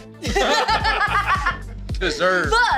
But it's actually amazing. Like, I actually really enjoyed it because exploring this game felt very rewarding, and there's like a camping system, so you can camp like right outside like the enemy zone, and then you prepare like your weapons and everything to wreck the enemy, because if you don't prepare, oh, you're in trouble. It's known to be a very, very hardcore survival, and when I was talking to Guillaume, he was like, if you die, it is likely your fault. And we all heard him say, like, it's not hard, but it is demanding, and they always at all times want to live up to those words, which is really awesome. And they will have a pack mule, which he said, of course, shocker, can die if you don't take care of it. Of course. But it's, one of the big struggles was with inventory and spacing, along other struggles that players had to really try and, play out this game. Like you were saying earlier, you can't dilly-dally in this game. You have to really know what you're going to do, and eventually you'll get a hang of things.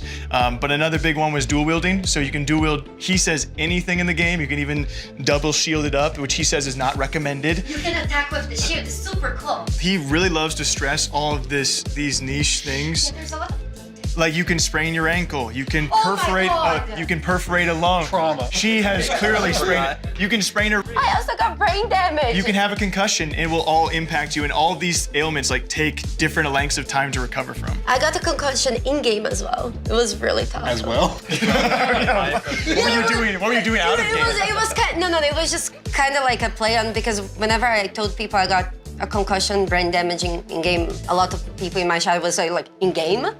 Sounds like the most hardcore of hardcore survivals. It was really fun, and you can also play with friends, and then things become a lot more bearable. They've showed the split screen. Yes, you can play split screen with your friends, and it's really nice. Especially because then, like, you get beaten up, and then your friends get beaten up, so and then you know. can get digital concussions together. Yeah. Next up, we have Forsaken Realms, Baron's Call. We were all sitting here saying it looks incredible. It looks sick. Most importantly, controller support. I can play that one. I was trying to put my finger on what like the vibe was, and at the very end of the trailer, they say inspired by games like Fable. They really struck an interesting vibe. It seems like it's got a lot of soul and heart in it. We've talked about music a lot today. I just want to say that was something I noticed right there. That flute, there's something about a flute. When a flute starts playing when the in a flute fantasy game, dude. When the flute started playing, he was like, oh my God. I'm ready to go to war. No, the game looks really nice. It looks very well detailed, and I can't wait to try it. They angled it that like, hey, you can do this thing. You can really focus on combat and the main quest line, the main story, but this is also an expansive world where there are a bunch of little side stories where you can go to these individual side characters and like help them catch their chicken. Or murder mystery or whatever it is. And I feel like that's what builds out a world and makes it feel more full. So I think it looks great. Third, we had Dragon Twin. I don't even know if we're... Let's ride! Dude, you can make your own dragon. There's a character creator for your dragon. Did you see the neck customizer? I mean, like Jake was like... To be fair, is very early in production. They're working on all these systems for Dragon Flight, and as they mentioned in the trailer, it's still a work in progress. They're like finding the game and what it's gonna be based on funding, Patreon support, things like that. But I mean, just like imagining the vision of a kingdom builder where like you're in command of dragons like Khaleesi, like inject that into my veins. It's another one of those games I didn't know I needed or wanted, but never even came across your mind. You're like, wait a second. Then you see it and you're like, of course.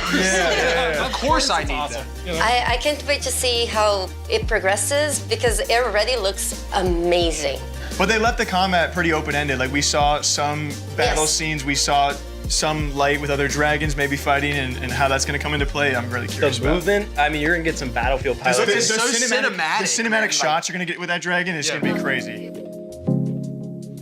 Next up, we have some exclusive content coming from Munfish, a comparison of the twins from Atomic Heart, now in the cube, a very exciting game I think we're all looking forward to. And for Atomic Heart, some new screenshots from their DLC number 4. On top of that, there is also Immortal Gates of Pyre that we had an incredible interview with that Jake hosted, where we talk a little bit about the making of the game, the people behind it, and RTS in general.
Is it recording? Yeah, it is. It's in the sky, a giant cube. I can still barely believe it myself. When it showed up, I was in the lab. I didn't even see it. You know, I felt that same fear, though. A terrible sense of my own powerlessness.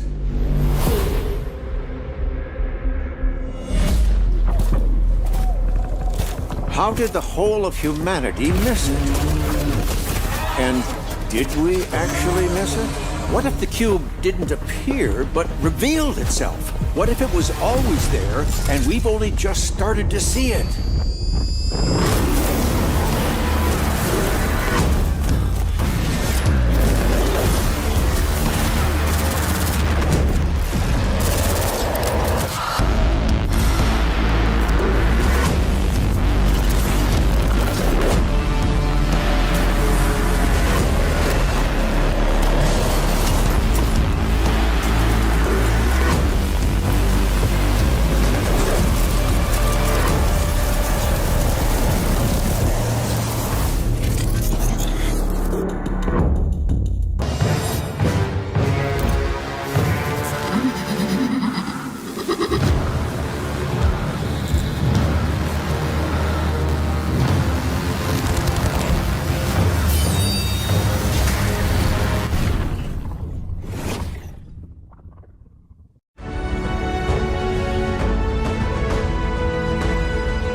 So Immortal Gates of Pyre is an attempt to modernize and make more accessible the RTS genre while simultaneously keeping all of the complexity and the opportunities for mastery that have made RTS so popular over the years. So it's I would refer to it as a Blizzard-style RTS, the fast action, big battles, very tactical, kind of very rapid-fire chess. We realized that RTS, in part because it was dominated by a few big players, never really went through the kind of indie transformational experimentation. Some of the companies that tried to do so did so by stripping away features or losing some of the things that really made RTS great. In the early days, we surveyed a lot of players in both MOBA and RTS communities and found that they really loved the fantasy of commanding an army. RTS, at the end of the day, if you were to strip it all away, is just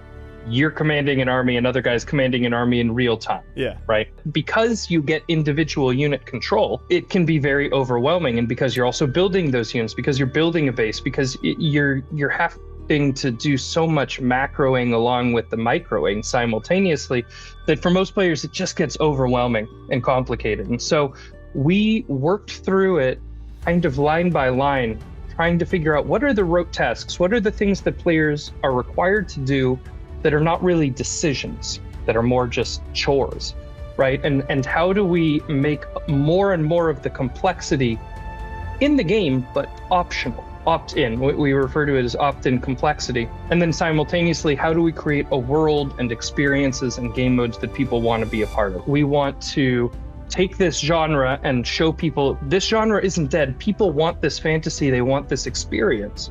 A lot of it has to do with things like the UI and the UX, the unit design, and a lot of that opt-in complexity. So, for example, in most RTSs, you always have to be building workers. If you're not building workers, you're falling behind on your economy and you're screwed. The correct move, with very few exceptions, is to build a worker every chance you get. So we made that automated, but have a toggle. If you want to turn it off, you can. So if you're trying to do a specific timing attack, you can, but we took that complexity away. One of the other things is how in MOBAs you have a unified command card, right? All of the abilities and castable abilities on your hero are easy to reach. You can hit all of those buttons very quickly on one hand. We redesigned the UI UX to be the same way. So you can select your whole army with one button by default, and then all of the abilities, castable abilities of your army are also on that one unified command card. One of the things that people often tell us is that when they watch our game,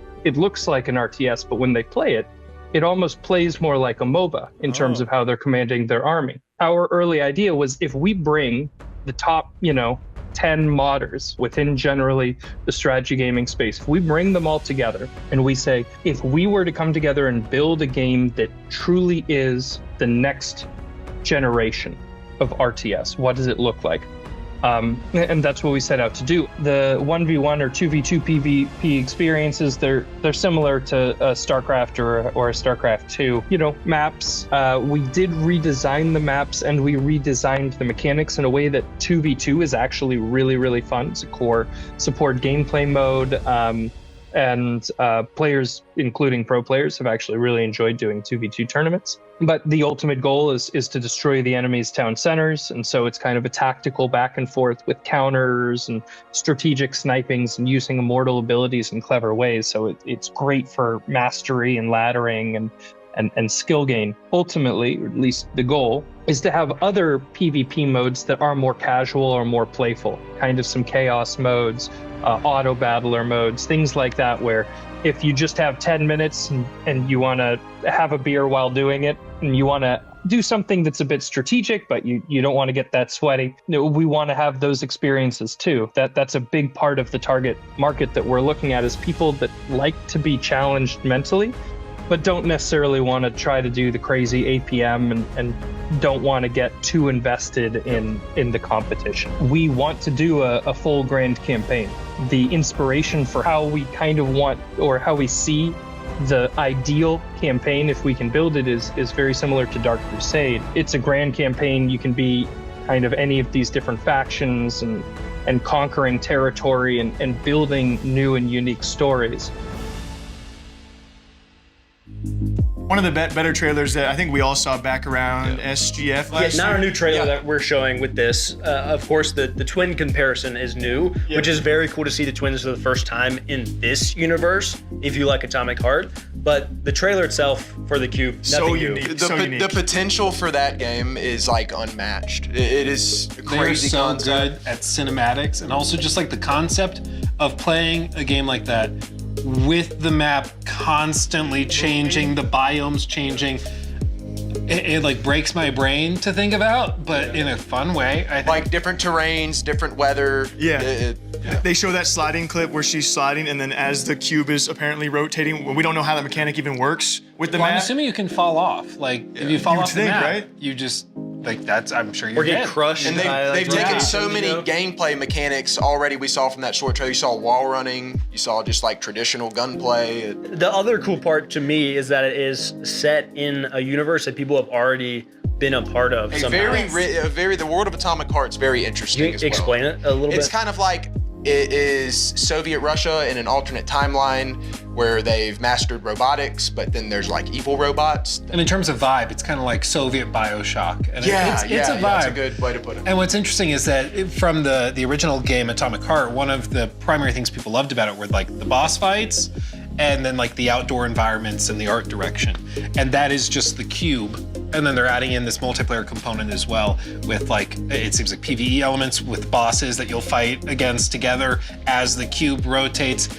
I can't wait to find out more. I love how open-ended they are. Munfish are like, we are all curious because we don't know the exact direction they're going and where it could end up. And I was trying to pinpoint like what game I was looking at, because we are gonna flow into Atomic Heart, and I love that tie between those worlds. But I honestly saw a piece of like the finals and the first Destructibility and cube movement we saw when the finals first released. There was something about that aesthetic that I also saw, and I was like, okay, now I'm instantly locked back into this. The DLCs people love. There's already Atomic Heart 1 and 2. This is their fourth and final DLC for Atomic Heart. And when we saw the trailer, we saw the screenshots, it adds new environments and it looks good. Yeah. You know? Then the third game on our list with that one was Immortal Gates of Pyre by Sunspear. Jake, you had a great conversation with Ian. My boy Ian. It's a game that's been in development for a long time. We're gonna probably talk about how it's a group of modders, and so they've hired a lot of modders and they have that DNA for this game and a lot of the concepts they want to plan out for the future. They've had hands on this for almost 10 years, but they've been working hard on it for about 5 is what they would tell you. And they really want to try and combat, as we all know, like the RTS genre is really hard to get into because high barrier of entry. I agree, because it's like you see these games and you know RTS games and you're like, I don't want to do that. I don't want to work on micro, macro, and all those movements per second and whatnot. And they want to try and combat the pillars that have already established themselves in the RTS genre. We know Age of Empires, but we also know StarCraft is the one that people kind of go to. And he was saying they've had these games in the genre that blew up so early on that it's been hard for companies like this to make a new RTS and survive and branch out and be somewhat unique to what we already have kind of attached to. I do like that they're kind of emphasizing accessibility, because I think it is pretty intimidating for new players. That's why a lot of people don't want to, are kind of They turned seem off to have by a good strategy. RTS. It's just so overwhelming to look at. It's awesome. I'm one of the people who haven't played RTS because I don't want to go against Sweaty Joe, who's been playing this his entire life. I have no. He lives for I don't have any clue how to do it. I live for micro, macro movements, This is bro. cool. And then you can have the sweaty experience if you want, or you can have the experience where you just sit at home and have a beer. I did, when he said that, I was like, that's my guy. Exactly. This game was made for. But I do want to really support him, and when it comes to cracking through whatever the current the current stereotype in that genre is, they're trying to innovate, they're trying to do things differently. And one last thing, they're very, very community focused. So like a lot of the devs we've spoken to, they love their community, they found their diehards, and it really has shaped the project. And so I hope we see it in the near future. Next up, we have what I'm calling kind of a Western section. We have some new footage from the game X-Killer. That's going to be Paradark Studio. There is Far, Far West from Evil Raptor and Erosion from Plot Twist.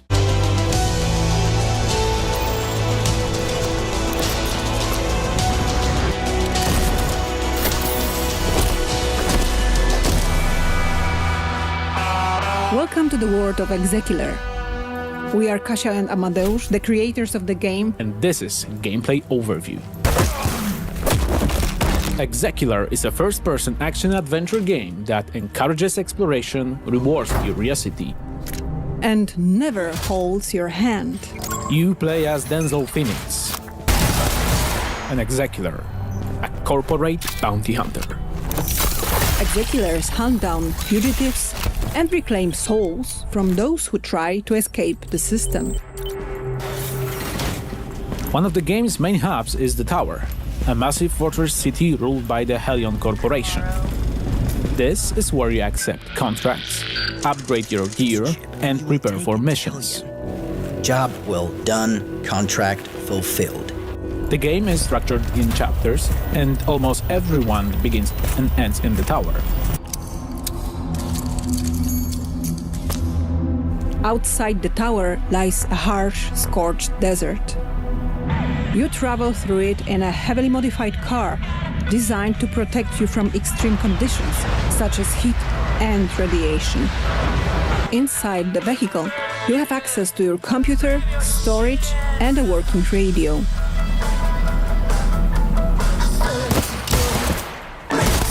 From your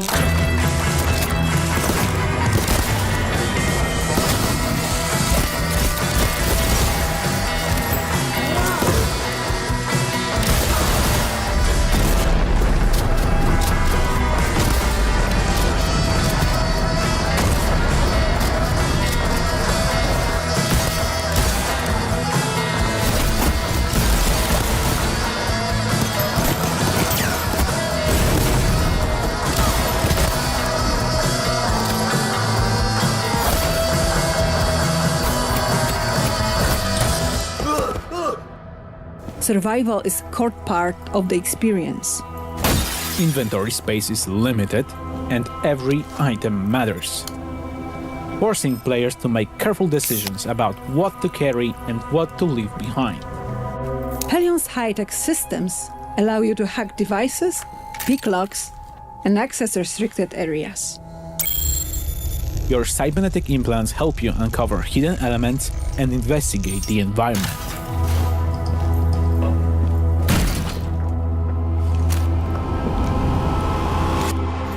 Missions and level design are fully non-linear.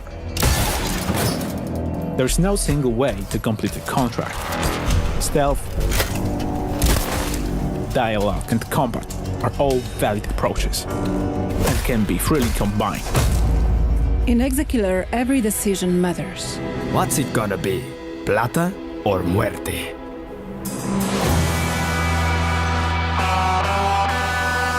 Wishlist Execular on Steam.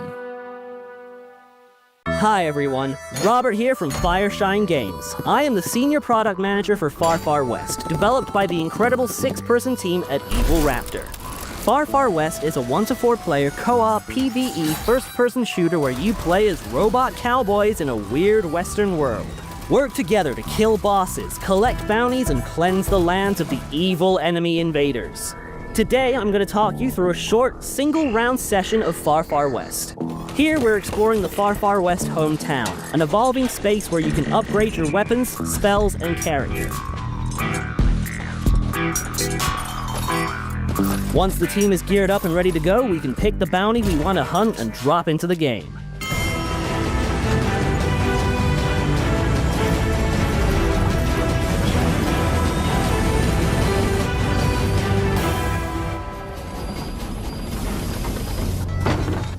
Now that we have dropped into the map, it is time to head to our first objective. We can travel around the map much faster with the use of our trusty horses, which you can summon with the press of a button.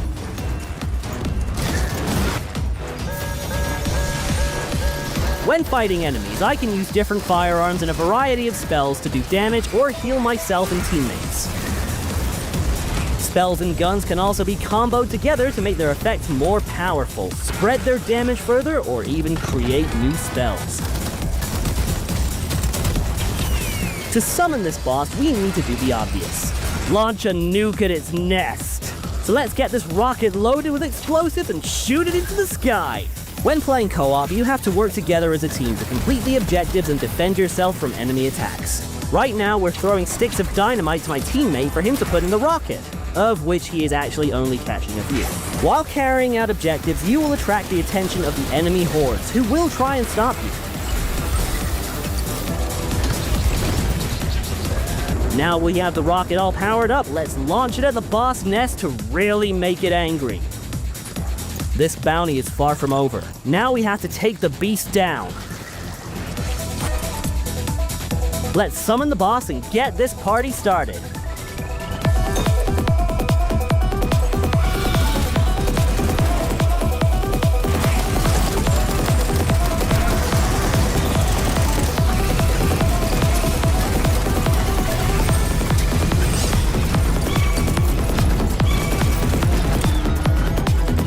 We won and the boss is dead, but we aren't safe yet. So let's get to the station to get the last train out of town.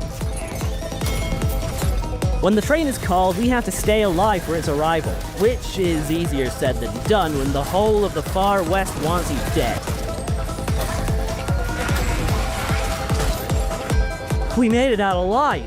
Well, some of us. Which means we get to keep the resources we found along the way. These will allow us to upgrade our characters even more and be stronger for the next bounty. This was just one simple game of Far Far West. There are multiple bosses, maps, objectives, weapons, spells, upgrades, and cosmetics, all unlockable through play. You can play the playtest with your friends right now.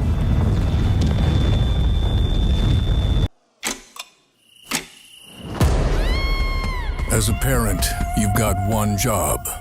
Protect your family. Whatever happens, you do it or die trying.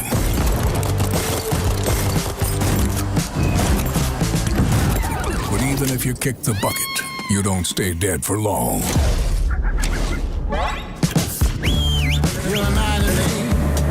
You reminded me of it this morning. My father, he looked on by. He passed on to the next line.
First up, we saw X Killer. That's coming from Paradox Studio.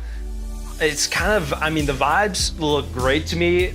It was reminding me a little bit, you disagreed, but like a cyberpunk in the wild. No, I just see it. And the animation work was crazy good, like the world building. I think the way it's described is a post-apocalyptic Western-style FPS with a bounty hunter vibe. And so we even saw in the trailer they were picking up bounties. It kind of reminds me of Fallout as well, a little bit. A little bit of Fallout in there. So I think it looks like a lot of fun. That could be a new kind of like staple in those types of games, to me at least. Yeah, it's a great combination. I mean, it looks fantastic. Like, it's stunning. Animation. It's coming from such a small Sci-fi Yeah. cowboy, I'm in. Yeah, done. Say less. Money. Then we had Far Far West coming from Evil Raptor, Western-themed action shooter project. The way I've been describing it, to be honest with you, is Western Sea of Thieves. There's a lot of depth there. It looks like, that's not a bad comparison. Sea of Thieves was very fun to me. What if Sea of Thieves, but cowboys, basically? Well, it's that, but also with specific hunts and like bounties. We're going out and doing boss fights with each other. It seems very teamwork based too. Like you saw a clip there where they were fighting the boss on the ground and one of them was up top and your teammate threw the dynamite up, caught it, planted it. Looks really cool. A third on this list, another Western. This game is pretty mind-blowing. I think we're all on the same page for that. The art was style is Erosion. divine. I could see this one being like, This is gonna be a big one. This is a big one. Well, like the most compelling aspect of it to me is the time passing affecting not just the world that you're exploring, but also like literally your daughter. She grows older every death that happens. I think it's a decade goes past. So the worse you are at the game. If you die 20 times, like she's not gonna be dead. there when you get there.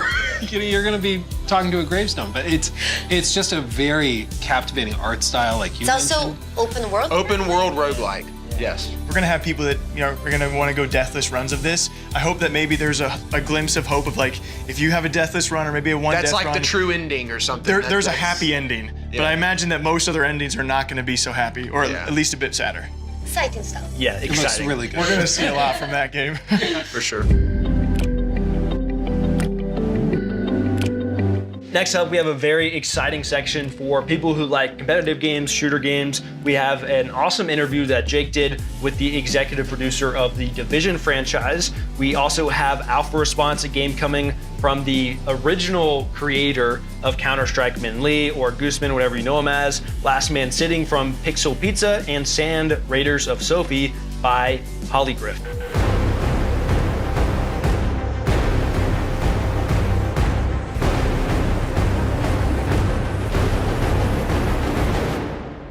If you imagine a real world location, the most important city in the United States, Washington, D.C., completely ravaged by a pandemic and struck by the strongest, worst blizzard of all time. And you are going to have to survive and extract the most valuable resources. And of course, that leads us to survivors. So what are we doing? Like, we can't rest on our laurels, our 10-year-old laurels from survival. So we're reimagining it. We're bringing this snowstorm, this weather change to Washington, D.C. And that's something that you've never seen in Washington, D.C. We're going to transform the entire map. We're thinking about it in a very different way with innovations that haven't been seen yet. There's a focus on this to make it such a different feeling experience from the core Division 2 experience. I think we've got something super, super promising here. Survivors is developed with Magnus Jensen, who is the original Division 1 creative director. So this is a guy who lives and breathes the Division. He's so excited about jumping into this type of game mode again. And there is a hint in the title of something that we're going to be doing really differently from everybody else. We always develop with a player in mind, with player types in mind.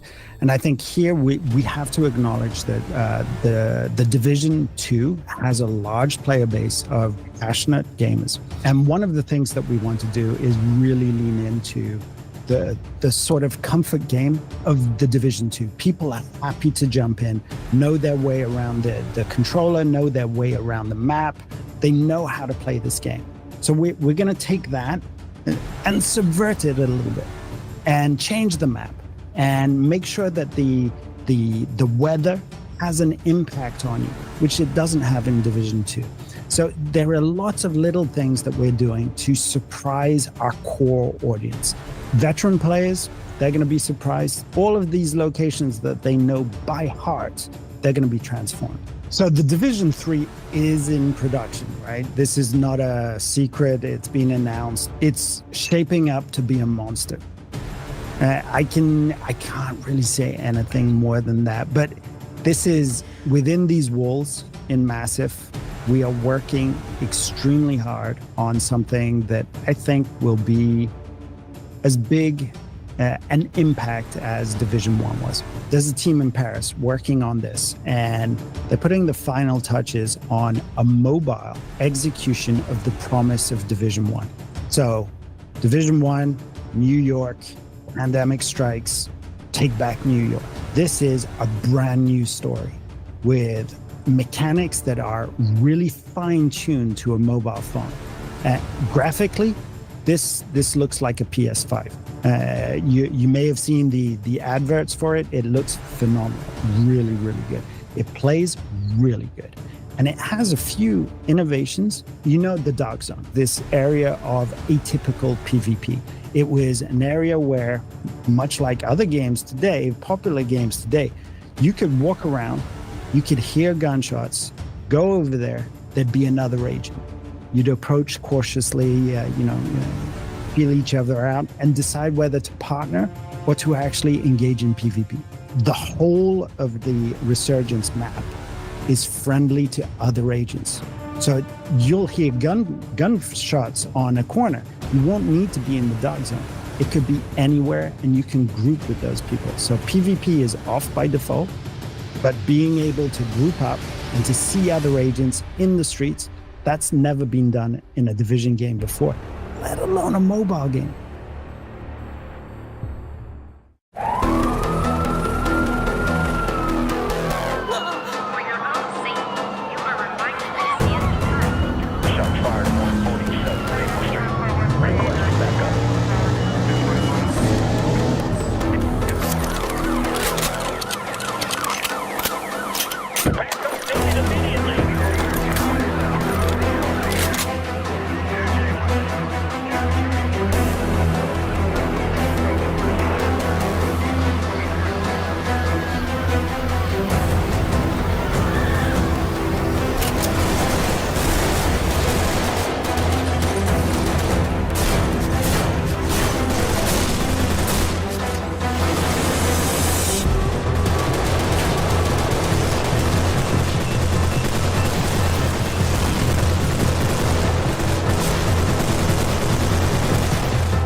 Last Man Sitting is a game where you blast through the environment mounted on an office chair.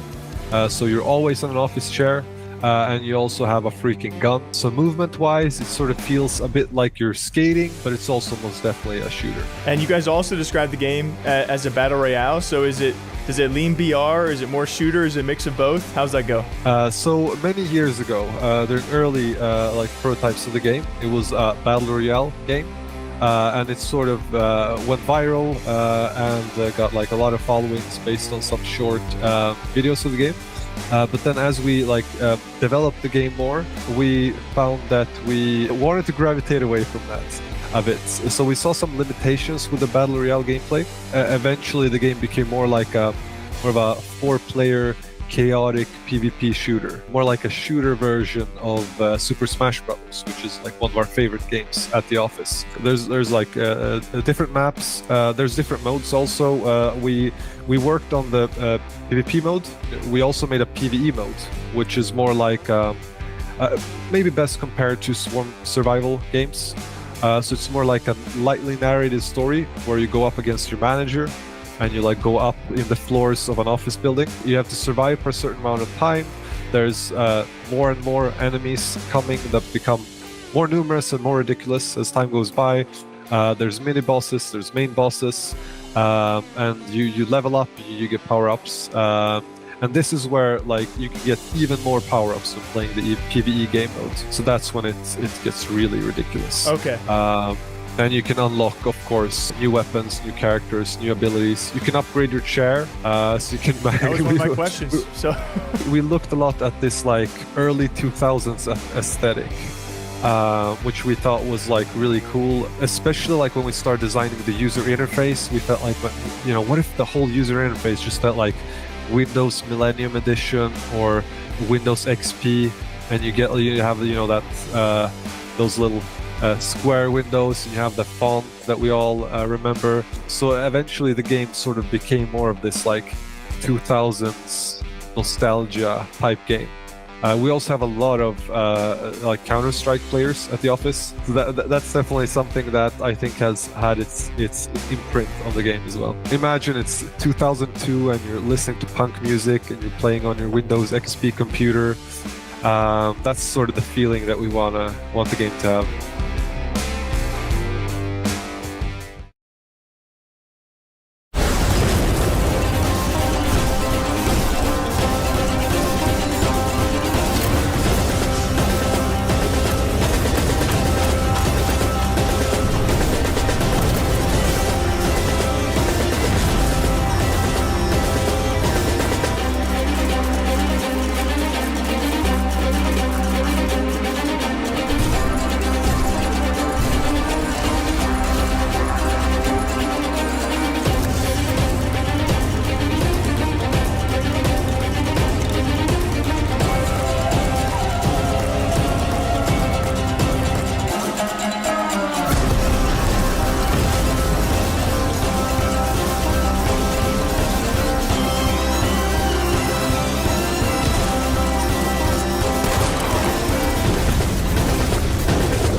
I say first up, we're going to talk about the Division interview. Of course, we weren't able to get a ton of new information, but they are working on a lot of different projects right now. I don't know if I've ever talked to anyone else who has 26 years at a single company in gaming. So talking to him, he was, I was doing a bit of glazing because everything he said felt like a storytelling experience. And so we're talking about Survivors, and this is the kind of redone version of Division 1's original Survival. And so it's a snowstorm impacted, weather hit Washington, D.C., and it's what he kind of also alluded to as one of the original extraction shooter-esque games.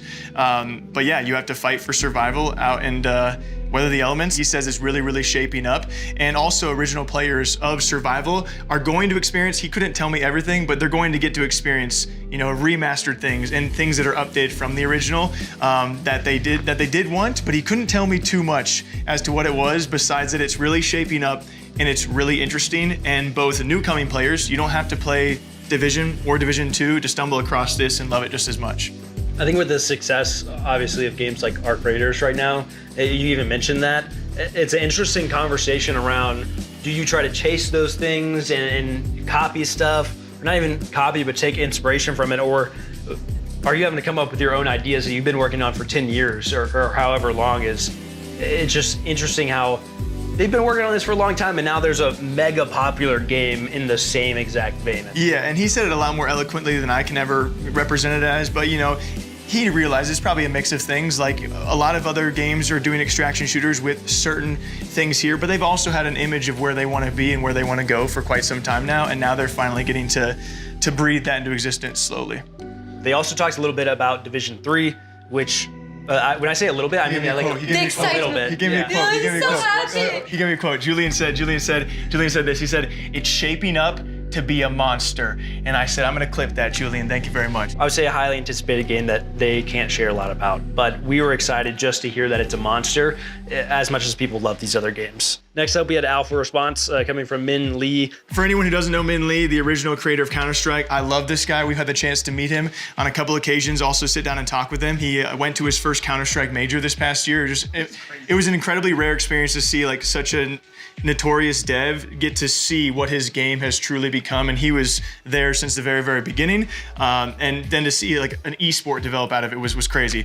Not to go on too much of a tangent, but he still has that shooter DNA in him, and so this is kind of a mission-based shooter, might you, and you also play as law enforcement, but the goal is to complete a series of missions, and yeah, definitely remains true to the whole shooter Gooseman DNA. It looks like Counter-Strike meets Payday, but you're the good guy. I mean, you're the law enforcement. Then, speaking of Counter-Strike, we talked to a guy who was highly inspired by Counter-Strike, which is so cool to me to have in the showcase. So like, we have the OG who made this game, then we have a guy who's inspired by that guy. This was Last Man Sitting. It's so ridiculous, and I love it. We need games like this. It feels like a mixture of like Tony Hawk's Skater Pro, but replace the skates with chairs, and then And give them all weapons. and give them some guns. Why not? The clips are going to be insane. Yeah. You're gonna see some wild stuff come out of this game. The things people are gonna be doing. And they're still working on a lot when it comes to PvP versus PvE, but at the core base of it, they want it to be PvP based. It's gonna be a round-based game, and so I believe 4 players, so super competitive lobbies, but I think you can It's also a chaotic shoot. very chaotic, and it progresses round by round. So their unique feature in competitive balancing is it's the first player to win 5 rounds, but if you lose a round, you get a power up. So you get an ability, and that is their way to balance. Even the odds a little bit. You can even upgrade your chair. Yeah, so by the end, which you can, and by the end, it's gonna be pretty hectic because of course, if everyone's taking their turns and winning 3 rounds, 4 rounds, whatever, by the end, you're all gonna be super OP. And so the ultimate goal is to win that 5th round, you're gonna have to beat some pretty high-powered people. My favorite part of the interview is hearing him say, you know, we're inspired by Counter-Strike, Super Smash Bros, the Call of Duty era. He just wanted to see people 360 no-scope others and like made a game out of it. In an office chair. And if you see the trailer, you'll see the agents or the characters, and you'll be like, oh, that looks like Counter-Strike, and he'll say, yep, that was kind of, we're all big You just Counter-Strike know he fans. grew up on the quick scope montages, 360 trick shots. Well, and I love the idea of like they're sitting brainstorming the game, and he's like, I want to make a shooter, but what's our unique spin on it? Wait a second. Guys, get in here. You're never gonna believe this. You might want to sit down. It'll make sense. Then finally, in that section, we had Sand, Raiders of Sophie. The developer is Holly Griff as well as Tower House, but the publisher is Tiny Build, who we're all very familiar with. This is a co-op action adventure. You're in a desert world. Honestly, it reminded me of another, I don't remember it. They were like sailing in the desert in some other game, but this, my favorite part about this is that you could see them building your ship, that you're then like traversing the desert It's kind and of like a fighting base people. building. Yeah. Well, it kind of reminded me of Sea of Thieves meets Base Builder. Rust. Where you're like, yeah, you're building your own Rust. ship. Yeah, it's very cool. Rust on legs. There's also normal gunplay too as well though, which I found. At first I was like, oh, it looks cool, but then I saw there were like normal guns too. So. I like, it's a new concept, I feel like, where they were probably, I have to assume, fans of Rust or fans of different types of games. They're like, okay, what if we make a moving base in the desert? And then, you know, you can explode people's bases, or I'm curious, we didn't see it in the trailer, I'm curious if you can raid other people's bases. I'm pretty sure you... That'd be the coolest part, if you raid their base. Like jump off of yours. Pretty sure you can take other people's bases, I'm pretty sure. Next up, we have a section that a couple of us are definitely going to be very excited about. This is the 25th year that Jagex has been making RuneScape at this point, which is extremely impressive. I know Jake and I have been playing it our entire lives. We've got old school RuneScape, we've got RuneScape 3, and we have Dragon Wilds. The Trinity! Right, so 3 games, massive games that have been around for a long time, a lot of people have heard of. I think we should just give the room to Jake. I love it here. Use the bathroom real quick. This is my favorite part for all you RuneScape fans. When we all arrived here, the first thing I saw was Jake on his laptop and RuneScape was pulled up next to Twitter. Sometimes you gotta do what you gotta do. Did you see how Hunter has like a side monitor just He does this. Really? I didn't know that. That's These guys are real fans, though. I'm north of 1800 now. I'm over 2100. I knew that's why I didn't want to answer, because I knew you were gonna lead into it. Anyway, Jagex has given us a variety of exclusives across all 3 games. We're super happy to talk about it. They've done a lot of very impressive things over the past year, I would say. They did Varlamore with Jake's favorite, the Gemstone Crab, just AFK there, it's awesome. Has the Delve with Doom. They have the Gridmaster. The Gridmaster this year, which was super fun. I played that one. They also added Sailing most recently, which is the first new skill ever in old school RuneScape. Had a lot of back and forth. My favorite part about it is the fact that they listened to the community a lot with the release of it. The exclusive they gave us was this new logo reveal for the next league season.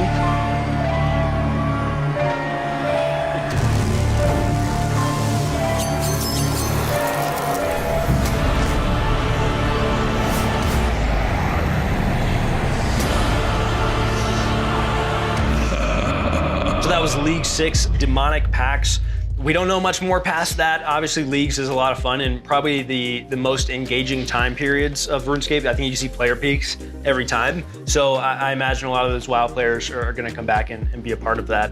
Outside of that, RuneScape 3 was also in the news a lot this year. For a variety of reasons. One of the biggest ones being they've removed the biggest monetization methods they had in the game, which was widely talked about and has been for probably next to a decade. You know, obviously in the MMO genre, you have to make money to sustain such big games and big servers for a reason and to keep these updates coming. They're not small teams. And so it was that community battle of like, we need monetization, but at what point is it too much monetization? And they finally reached that breaking point. I think we also have some reveals of some of the areas they're revamping, which is very cool. They're trying to declutter the entire world because right now the game, if you, as an old school player, log on, you're probably like, what is going on? Most of the time. So that's very cool. They also gave us the image of their anniversary cape, which looks fire. Isn't that beautiful? And I actually have one behind me. This is Jake's Avengers Endgame. Oh, man.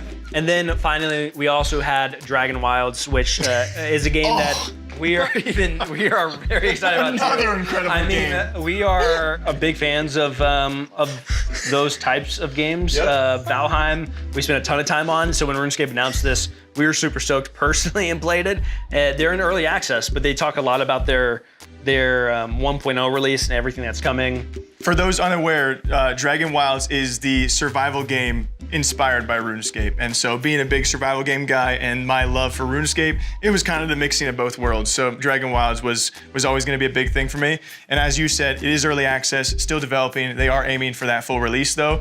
It's still a great game and getting better and better.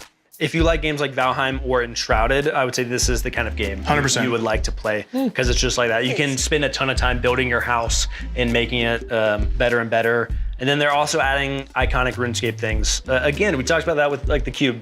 It's cool to see a world you already love in another format. The fresh twist. Yeah. They already have released their roadmap, but we have a lot of cool stuff that is coming to the game that RuneScape players will recognize. New skills come out at each time, so fishing, prayer, agility.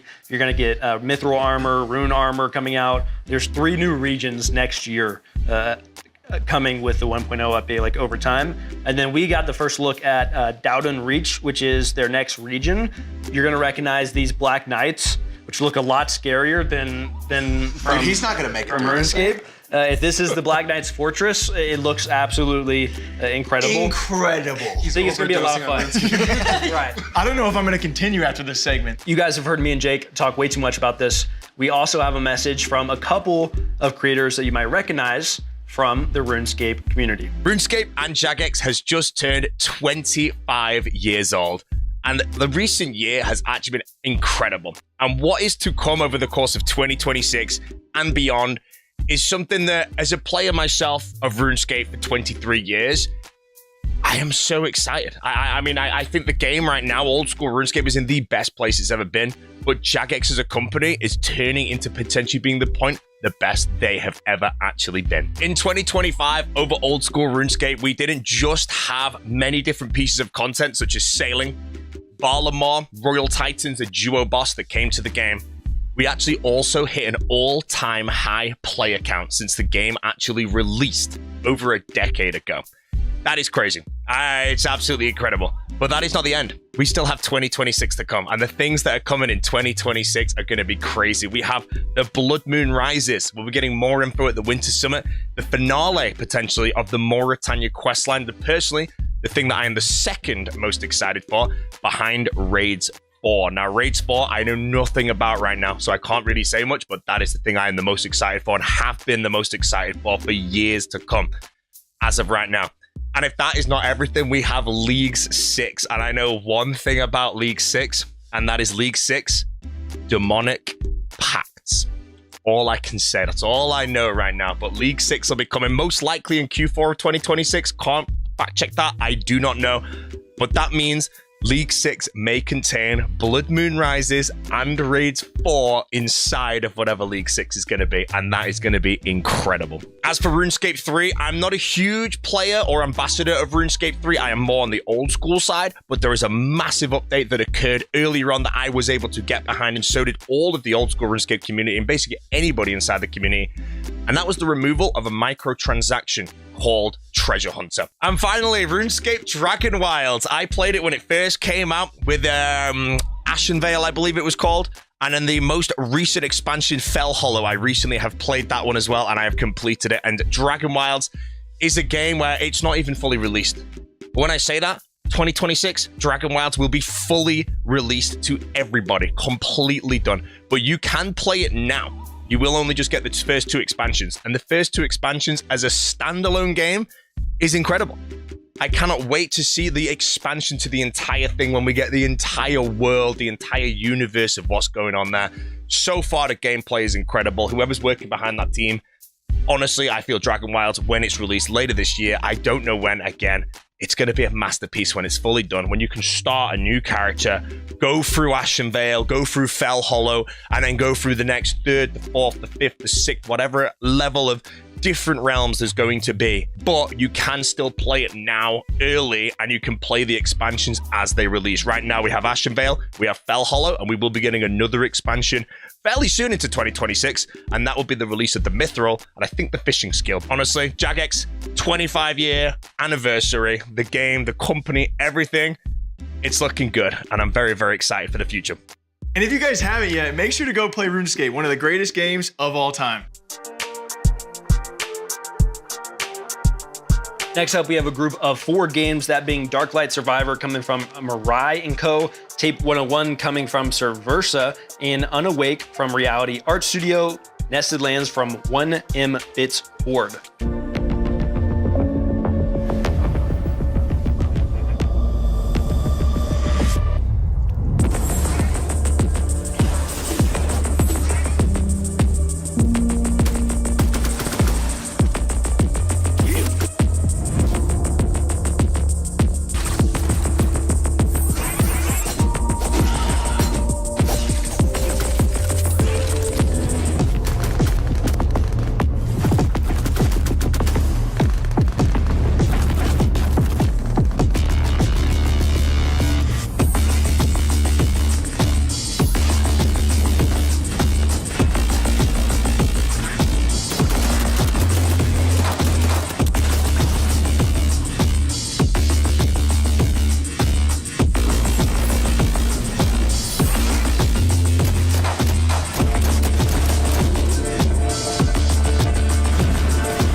out your dead.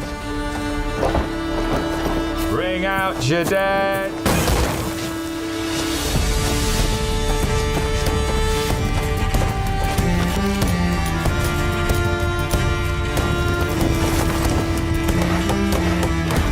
You smell like shite.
For eternity, I struggled to become an aspect of courage, freedom, and honor.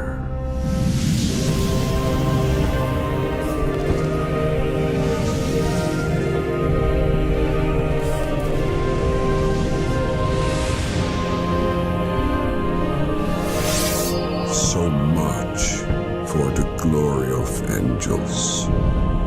Let it in. Let it burn your flesh.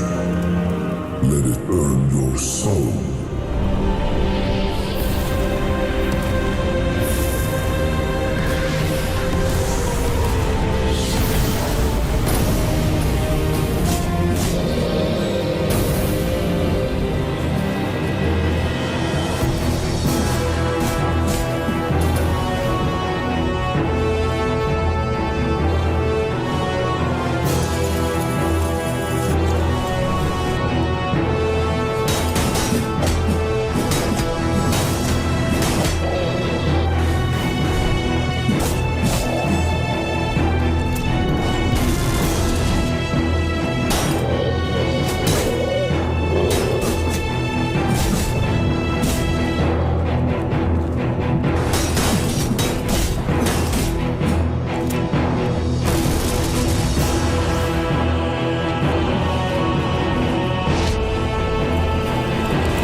First up, we saw Darklight Survivor. Maybe one of the games we've seen that kind of blew our mind a little bit. You had top-down, you had third person, and something else.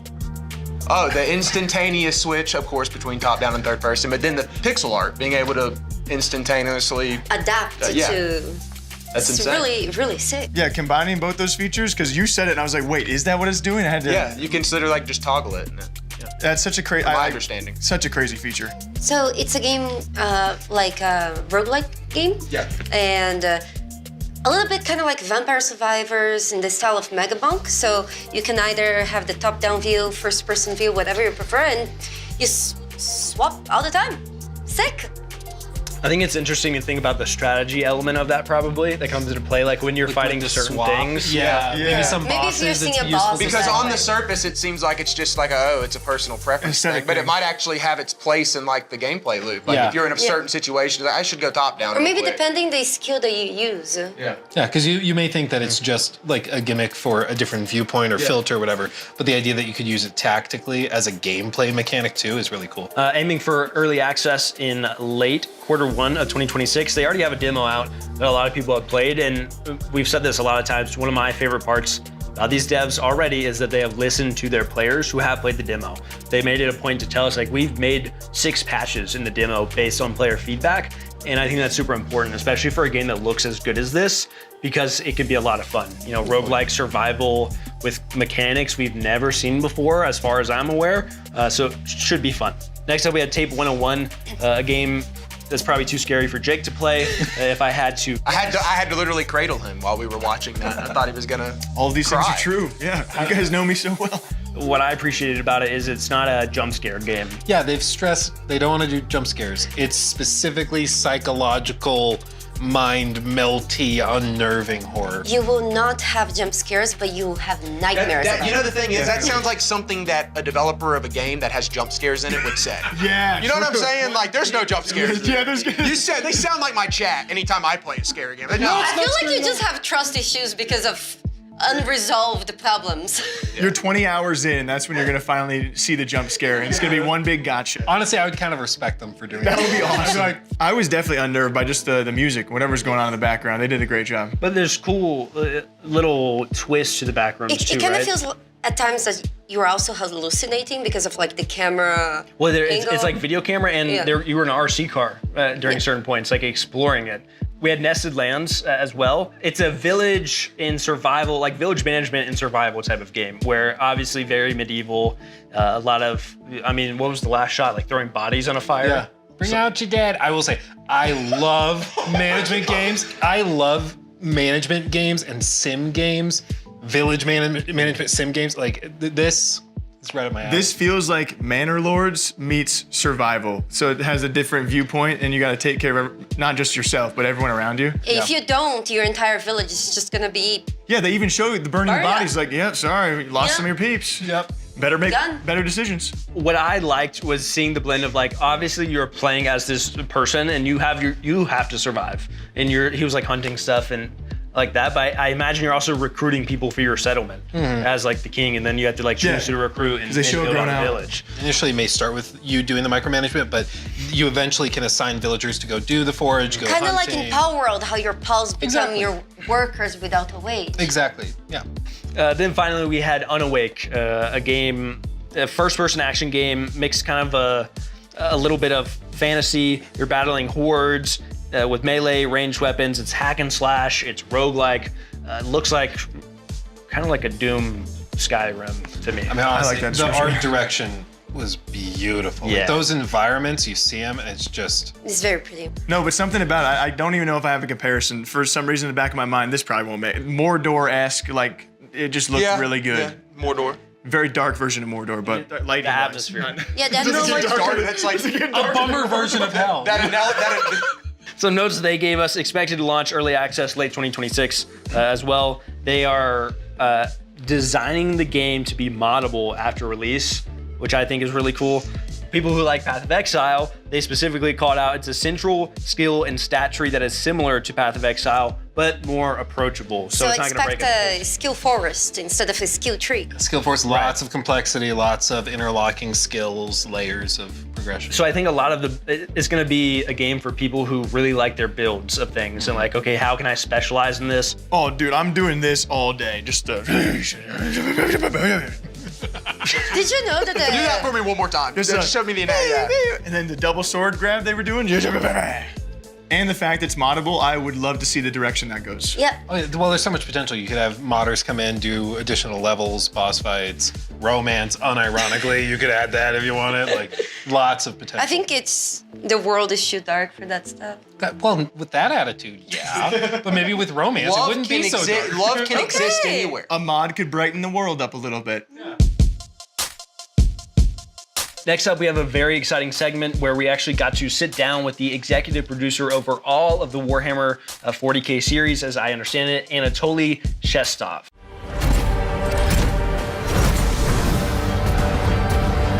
By enemies from within. By enemies from without.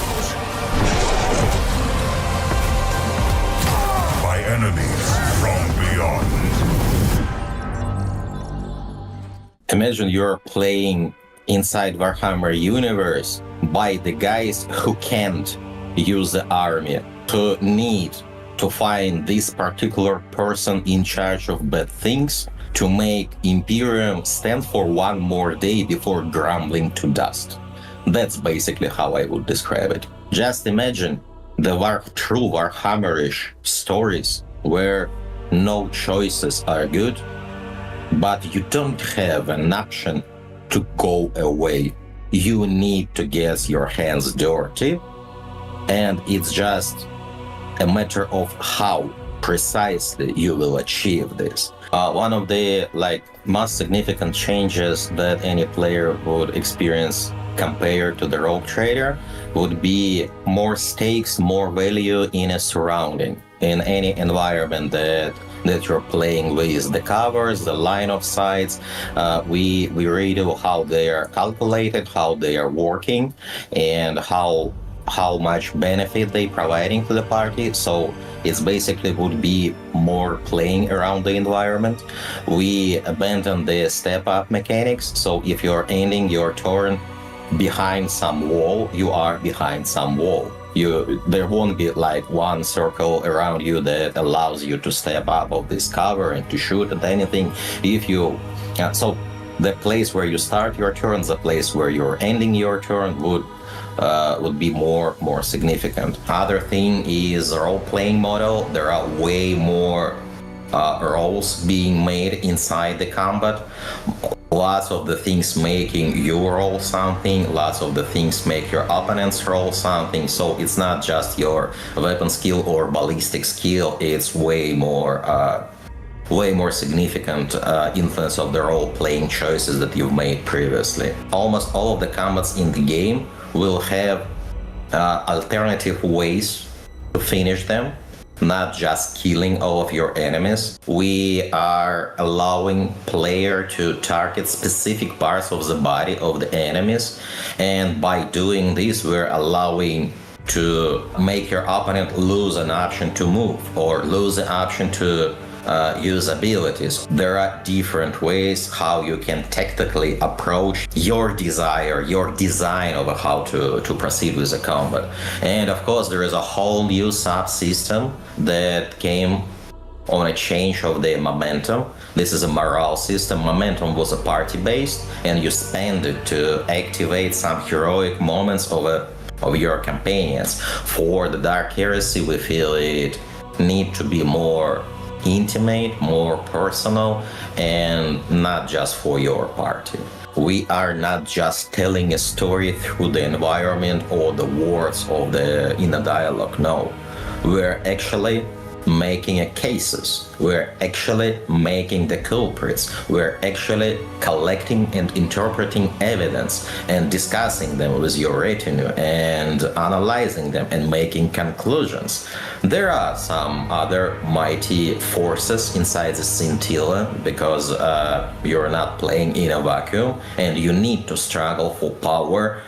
But most of the time, you are playing as a person in charge, as a person that have authority, and a person who need to make hard choices. One of the most significant ways of the influence of a story for Dark Heresy would be your decision of which case is more important. For example, there is under Spire slums, and this is a toxic waste. And the level of the toxic sea is growing. And if you're going there as a first place, there will be toxic waste somewhere nearby. And there will be people getting ready to be consumed by the toxic waste. But if you are going there late stage, there will be actual toxic sea, and you will be playing around, and there will be changes in the geometry, and changes in the combat encounters of how they are playing, changes in the narrative behind this, and changing based on the timings, how you decided how you approach this. To venture forth into darkness and bring the light of the Emperor to the uncharted void. All must be cleansed in his name. Is there anything you can tell us about like new factions, new notable characters, or iconic Warhammer 40k lore? There would be Treason, I don't know, most iconic thing that you can potentially name and encounter as a rogue trader, as a Treason. It would be some interesting takes on Astra Militarum. I won't share specifics not to spoil the fun, but it would be there. And there would be some brand new systems, like augments ones. You will be able to replace some parts of your body with interesting pieces of Imperium technology. There would be some elaboration on a story of the world behind the main road of the Inquisitor Calcasar's shenanigans. Let's say it like this. It would be some interesting dive on a past of the von Valancius dynasty, even further than Theodora. There would be some new takes on how dangerous wildlife can be. Other thing that definitely we will provide for the player is some vaults, the Treason vaults, some collections of pretty wild things being gathered by this Necron. Of course, this is a rogue trader story, and rogue trader is kind of part of his void ship, so there would be some expanding of the void ship, some new places to visit, some old places to revisit. It would be new companion with a whole set of unique mechanics inside it. It would be the general system of augmentations provided to the players, so if you always wanted to replace the limbs of the Heinrichs with some like pretty adamant ones, you will have such an option. Not just Iron Hands from the Biomonsi, but the real Iron Hands. Yes, that's an option. It's the first DLC that allows us to expand the late game parts of the Rogue Trader, and expand it not mechanically, but expand it in a 100% of the different aspects of the game. Let's first talk about the new DLC for Rogue Trader. Actually, I'm gonna interrupt you. Can you tell people generally, basic bitches like Jake, can you explain Warhammer 40k as general? Like what's the playthrough about? We actually asked Anatoly to describe all of this for people not familiar with Warhammer, and this is how he described it.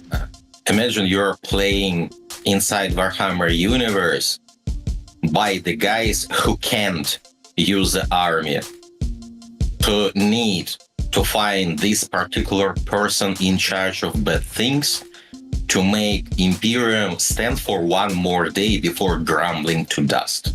That's basically how I would describe it.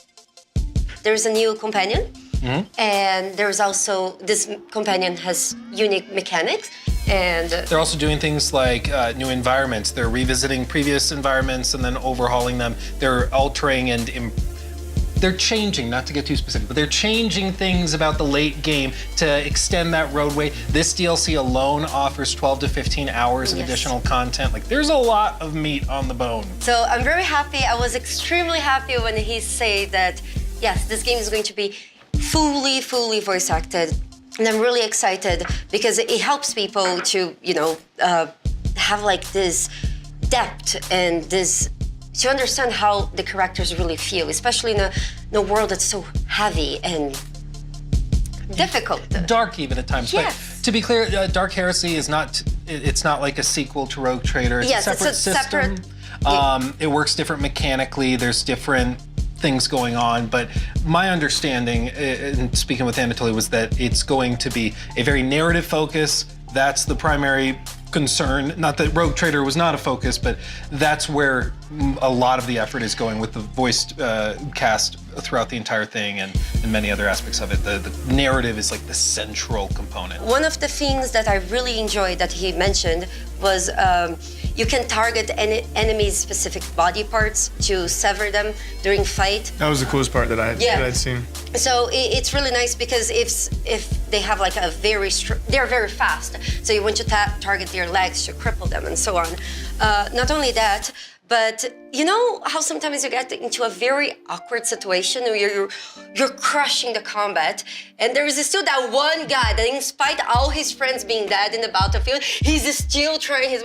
That's not going to be really a thing. Enemies can surrender. They can run away. They can try to sometimes maybe even negotiate their way out of this, and it's up to you to decide what happens to them. Yeah, hearing all those combat options was the coolest thing to hear him talk about. Like, you can render your opponent useless in whatever different limb you want to actually target, but you can also make them blind. There's so many different unique features to the combat where even when I was listening to talk about it, I was like, okay, wow, I've never played a game like this, but it sounds really intriguing. Yeah, and it was just interesting to see Anatoly describe how the team wanted to revisit some of those things that are taken for granted in RPGs, like the concept of just an enemy. Well, you fight until all the enemies are dead, and that's it. But the team went back and was like, that doesn't like necessarily make sense. Like sometimes the guy would be like, you just blew his head off, you just exploded that guy. Yeah. I'm covered in John, you know, like I'm gonna run away now. Yes. And that just makes sense. I love that description he gave. Yeah, I love that one. It's lovely. So question for the group that I want to spin off of this.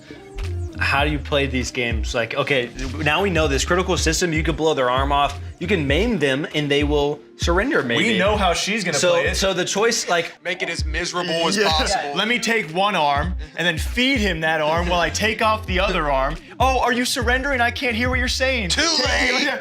Yeah. I think he understands me. There are some things that are really exciting about this game, and I cannot wait to try it.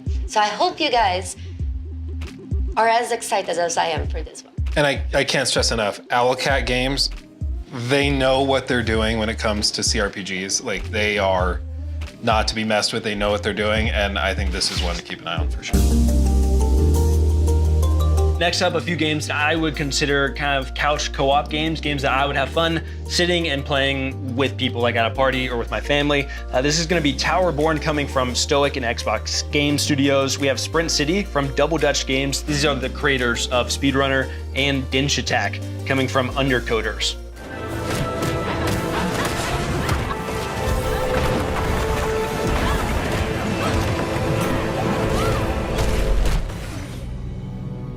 I would describe this as a brawler meets action RPG. This is an awesome entry into the brawler space as somebody who tends to play a lot of RPGs and MMOs. So I have a lot of brain space and like, I want to make really cool builds. A little less so in like, how do I actually dodge and get out of things and find my openings?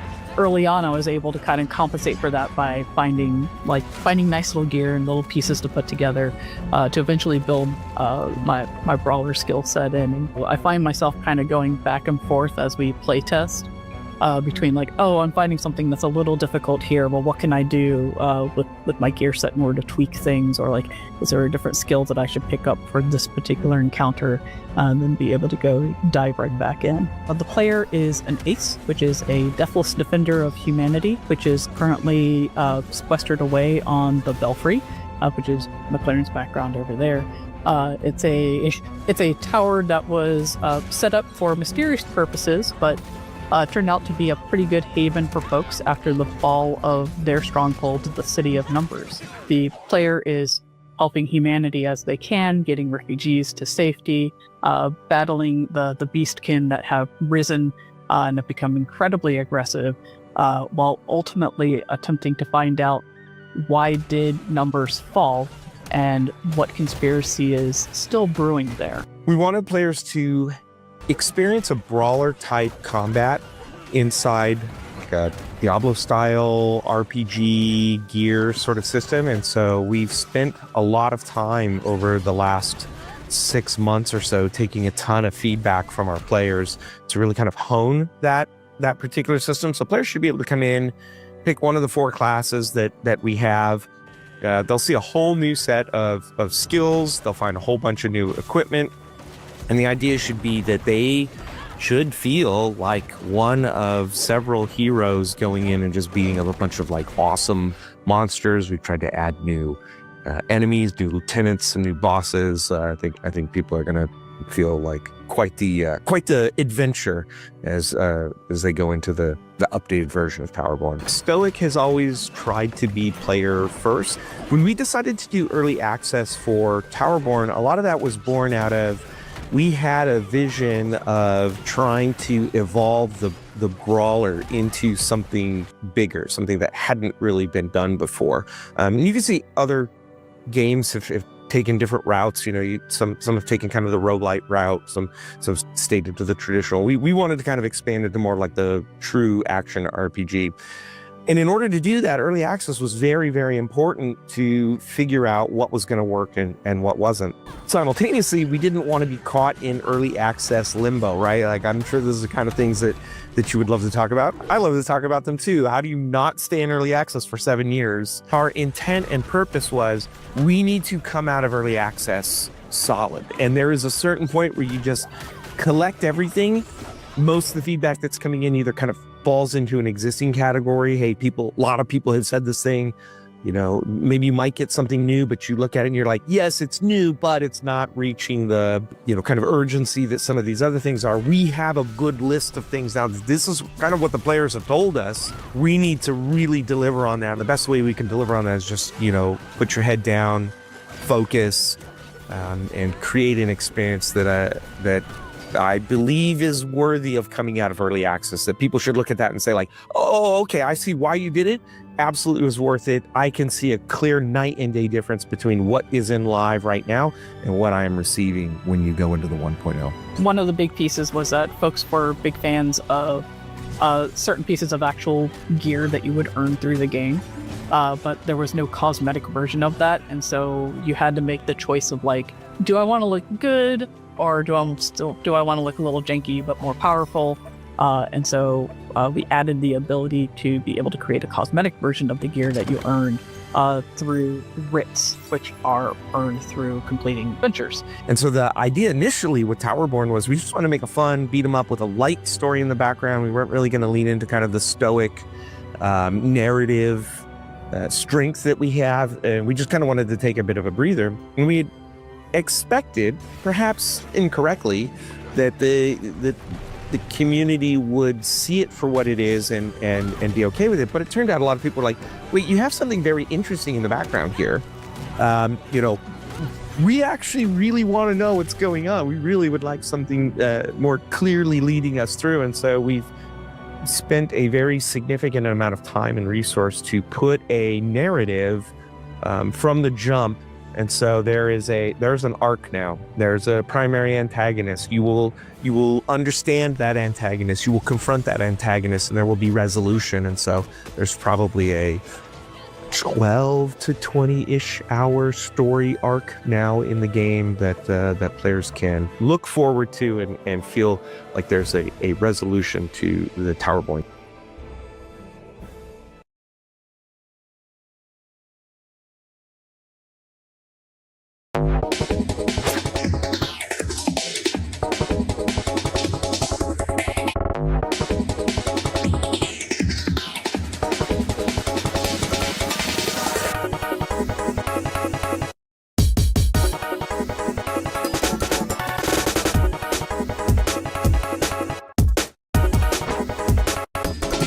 Hello, we're Undercoders, and in the studio based in Barcelona.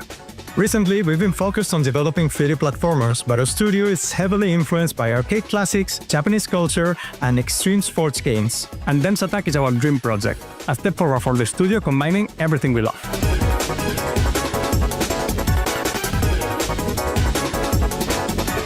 In Dems Attack, you'll discover a not-so-distant future Japan in which local railways have been abandoned and are now used by underground gangs to compete in illegal contests of train acrobatics.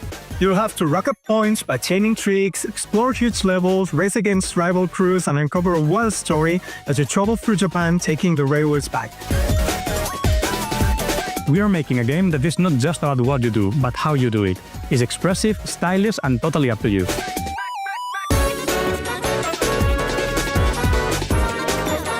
our first trips in the late 90s, we've been obsessed by traveling across Japan by train and being able to dive into the local culture, getting to know the architecture, the landscapes, the folklore. And we're always captivated by the sheer contrast of their peaceful countryside and the high energy of its huge cities, which somehow feels connected and part of the same cultural rhythm.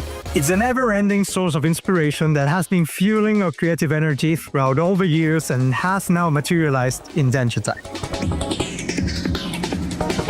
On your adventure, you'll find a variety of challenges to move forward, from trip-pack arenas to compete for high scores, to objective-based exploration levels, and even racing circuits.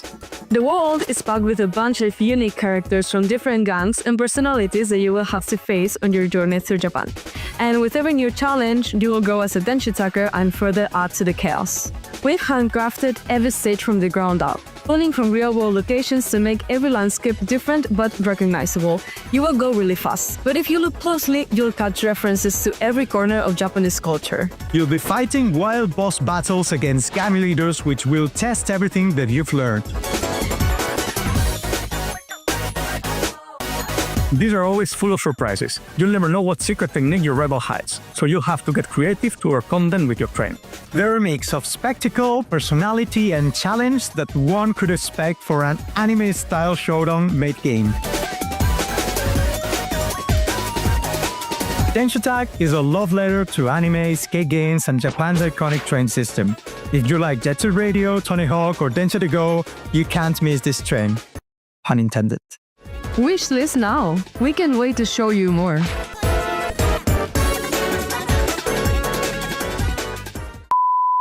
Hey, what's up? Welcome to Densha Tag. It's the best game in the world. See us. Hello, we're undercoders. Hello, hello. Wishlist now. Wishlist now. We can share. Wishlist now. We can't wait to show you more.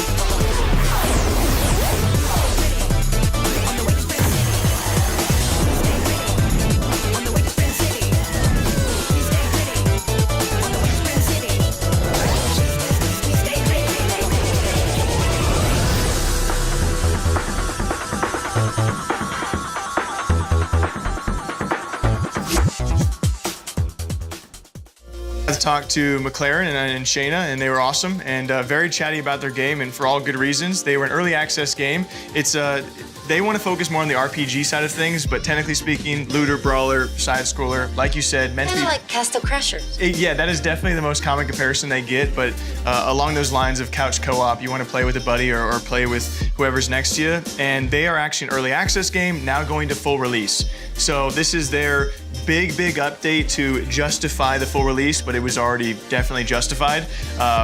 Upon full release, we're looking at 170 plus missions. What they say is probably around 20 plus hours of content, and they also want to focus on these builds, which lead to an ultimate replayability. So there's also a difficulty bar they're going to be adding to all of this. They have a level that is going to be called, I believe, Brutal. And from what I'm being told, it will be extremely difficult, but the game is meant to be replayed plenty with you focusing on what build you actually want as you play through it all. There's definitely a huge market for co-op couch gaming right now in a world of like online multiplayer. I feel like that's kind of a lost story. You saw successive games like Split Fiction, stuff like that. So. For those of you who are lonely without friends, I relate to you. I actually played this game by myself every time I have played it, and I still had a blast. And for those who haven't checked out the original, with this big update though, also introducing a new biome. You have new bosses. The enemies you fight against have new styles of combat. So they are really introducing a full-fledged game that was already pretty fleshed out to begin with, but they're wanting people to be like, okay, this is technically a new game. So for those who are expected to stumble across this, you are getting a brand new side scroller with so much replayability. And it's another situation where they took a ton of feedback from early access. Yes, heavily community focused. Again, we've said it many a times. A lot of these devs know how to listen to feedback because those are their diehards, and they have definitely done that. Next up, we had Densha Tag. I like trains. I love these. You tried to steal it from me, but I was taking that one. I love Who these doesn't guys. like trains? I love these guys. This is my favorite Japan-inspired game ever. I had seen this game before, but I didn't really understand what it even was. But now I understand what it is, the inspirations.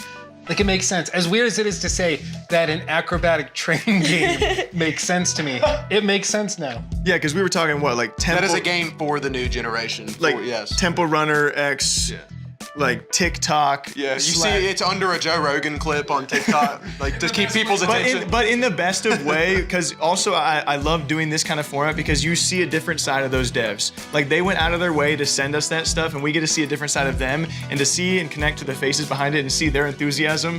They're so fun. Yeah. How could they not make a fun game? Yeah. It's impossible. The boss, the mecha train the thing. mecha train and, like, boss is When I sick. heard there's gonna be a boss fight in the train acrobatics game, I was like, at first glance, you're like, what is this? And then you realize you see more of it. I Like, can't wow, wait there's to a know lot the more to this. storyline. Exactly. So it seems fun and engaging, and then there's like, oh, there's a story behind this. And you're there's like, real okay. bosses. And real inspirations. Like, So they, it's a they soul- show you what has actually inspired them to make this Japanese-style game. Yes, I think. Lovely. Train out of 10. Next up in that group, we had Sprint City. That is coming from Double Dutch, which was the creators of Speedrunners, which is another very popular, couch game that people have played for a very long time. They have Speedrunners 2 already coming out, but this is a whole different game, but from the same creators. This looks like a game that, in a good way, would really piss me off to lose to other people. At. It looks like a game that would ruin friendships. I would, like it. It looks like one of those side scrollers that I would fall so far behind where you can't even see the others, and it just kind of leaves you real The upset. first jump, and you're like, I'm gonna get it Turn the eventually. console off. Get a bigger Start over. Get a bigger TV so I can see where they're at. To me, Sprint City is the game that you are over at like a party. It's like the Super Smash Bros. Effect. Yes, It's like we've played a round of Pong or something, and now we want to play a video game together. We're gonna go play this, and people are gonna get pissed, and Jake and Rob are gonna get in a fist fight probably, and like. He doesn't want that. And who do you think's Did gonna you win guys that ever fist play? fight? We already had this Who do you debate think today. would win that fit? Just look at the size of the feet. Pretty close, aren't? Yeah. Did you guys ever play Overcooked with your families? I did not, but I've watched people, and I've seen it ruin relationships. I feel like.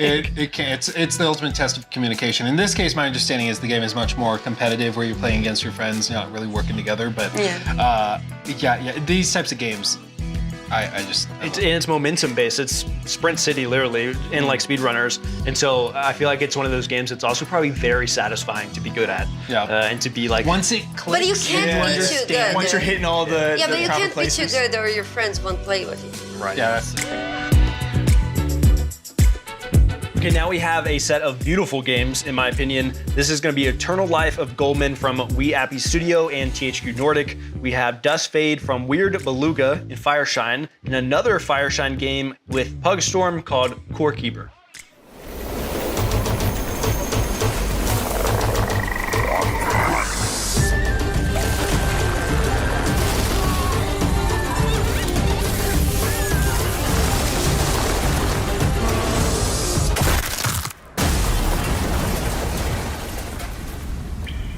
What do you mean? What? What do you mean he smashed? What do you think? He fell from a great height. Yeah, but he couldn't have... did he really die? I imagine he was crushed to a pulp. Do you think they'll ever find his body? Mom! Okay. I was just making sure you were paying attention.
Do you want to die?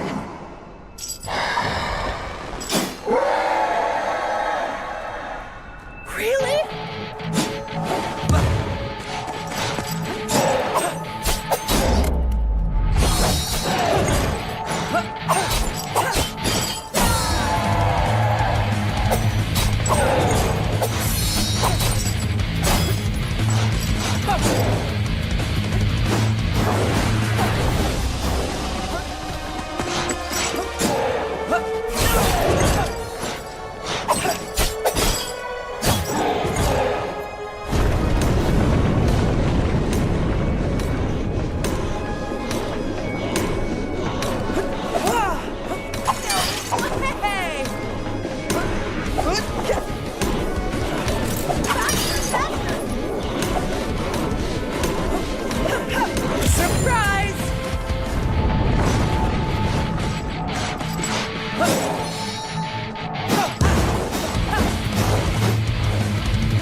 You can't turn back time, my star. It'll be different, but you'll both be okay.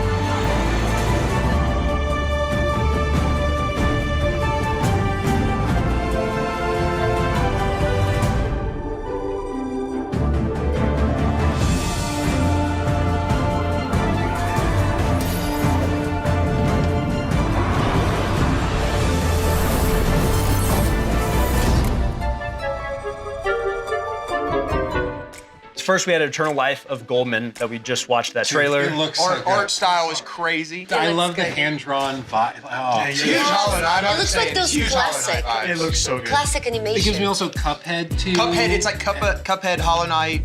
Yeah. Oh, and so they've had a previous trailer that was very unsettling because the narrative, Yes. the narration went from like comforting, Happy, and then it got really to like dark. dark and scary. This one, it was much more. I miss the murder harder, rides. but like it works. I'm so excited. I think it looks so good. It's gonna be emotional. It seems like an emotional game. Yes. That like people are gonna get tied to. Like you said, Hollow Knight. What was it? Celeste, sort of. Yes. Maybe a little bit. I mean, game of the year. I don't know. Whoa.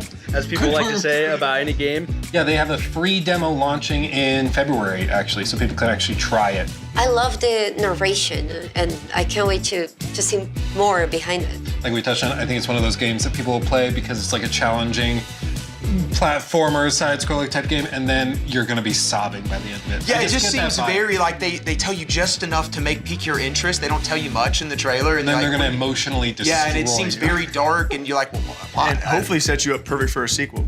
Yeah. Oh, you never know. Hand painted as well. Hand drawn. I don't even know how you do that though. Like, how do you hand draw a game? That's crazy. See, hopefully next year we have People a few more talented than us. This is why we're 1000%. sitting here. And I'm like, they're where are doing the that. frames at? What do you? That's one of the games that would be really cool to go do a dive on in the studio. Like I want to Just to see. see, I want to see what Call how you did us. this. We Yes. want to come and see. We'll go. We will fly there. I promise. Next up, then we had Core Keeper, a game that you two especially Yes. are very familiar with. We have an update coming where you're going to be able to have a massive update with the Northern Biome on January 28th. There's a new boss. There's next-gen weapons and armor. Whole new stuff. Yeah. I play this a lot with my wife. It's just like one of our couple games, and I love it. And so seeing new content is crazy. I played it a lot by myself. I started playing it, and suddenly I had over 100 hours in this game. I wish I could show off my base. Yeah, I thought I was doing well. I mentioned it to Lua that I played Core Keeper, and I felt pretty good about where it was. And it's just like, yeah, I have 100 hours, and I have this, and this. I'm like, okay, I'll just leave. It's a great game. I had a lot of fun. It's one of these games you start, and suddenly you spent a week playing it. You will lose yourself. The Yeah. other night, we stayed up till 1 a.m. playing it when we meant to play till 11, and it's just because It's good. Yeah, it's just one more run through the mines. I'll be right back. How would you like define this game to someone who hasn't seen it? I mean, I would say it's Stardew Valley, kind of meets Terraria, but it's like procedurally generated, up to 8-player co-op, so you can play with all of your friends, unless you have way more friends than me. And it's just, every run is going to be different because it's all based on seeds, so you can have different save files for different friends and pairings. It's really, really cool. You can actually use your same character in different save files. So if you're playing by yourself or in your friend's server, you can use the same character, or you can make a new character for their server. So it's kind of like you can visit their home. And boss fights. I forgot about that. Oh, the boss fights are so good. Stardew Valley, more combat focused, but also co-op and boss fights. So different boss fights have different mechanics. The boss system in this game is actually excellent. I have killed, I think, all of the bosses on the game as of right now, so I can't wait for the update, for the new stuff. For a new one. Then finally in that section we had Dusk Fade from Weird Beluga and Fire That's the Shine. one right there. That's the one. They say it is a love letter to the golden era of 3D action platforming like Jak and Daxter in Ratchet That's and exactly, that whole era, like the PS1, that is PS2 era, that's what was screaming at me. Yeah, Ratchet and Clank. Yeah, and then there's boss fights with dodge rolls and health bars, so therefore it is a Souls-like. And we saw so many different environments too. Well, you know, like some games, you see the gameplay and She's you're about just... to lose her mind. Well, I was gonna say, like, you see some gameplay and you just, like, you know it's gonna feel good in the hand. You can tell by watching somebody else play that feels so good. There's so much dopamine being And then you released, actually play it and you get destroyed. Yeah, and you're like, I'm not that good, but I will get there. You know? It looks very, very good. It's like cute. It looks like a fun game, like you would let your kids play as well. Is it like a good combination of all that? You even saw like a little bit of Kingdom Hearts there, a little bit. Yes, definitely a good I can mix. see that. And he's grabbing the sword. Yes. Yeah. When the devs describe a game as a love letter to a certain genre or to other games and are not afraid to embrace that, That's a good sign. It's a level to be able to say that, there has to be some level of confidence there. Like, I know what I have. And respect, So I can call it a love letter because I know when they see it, they're going to feel the same way. That's good. That's well said. Next up, we have Shadow of the Road coming from Owlcat as well, with Another Angle Games being the dev. There is Starfinder from Epic Tellers, as well as Gallipoli from Blackmill Games. Citizens of Nippon, a new dawn rises upon your land. Through progress and technology, we bring prosperity to all. Your nation ripples with mutiny. But our technology will protect your peace. Peace demands the sacrifice of those that stand in the way of progress. On behalf of your glorious Emperor Mutsuhito, we will bring light where there is darkness. Together, we march into a brighter tomorrow.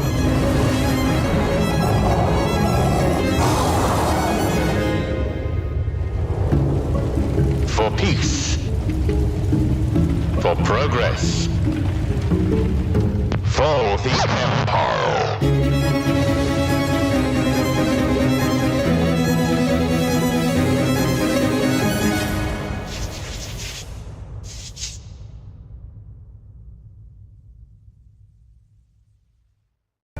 This is Ricard Pillosu, and I am the co-founder at Epic Entertainment. I'm here to tell you about our first game, Starfinder Afterlight, licensed from Paizo. At its core, Starfinder Afterlight is a party-based RPG in a universe that mixes technology and magic. We focus on creating great storytelling inspired by movies like Guardians of the Galaxy or shows like Firefly.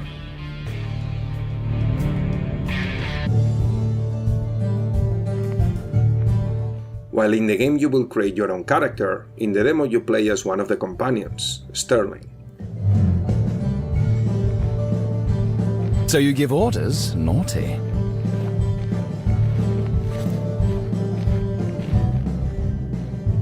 Thanks to the success of our Kickstarter, our game will have full voiceover. The dialogue system is the main way to introduce the player to the lore of the world.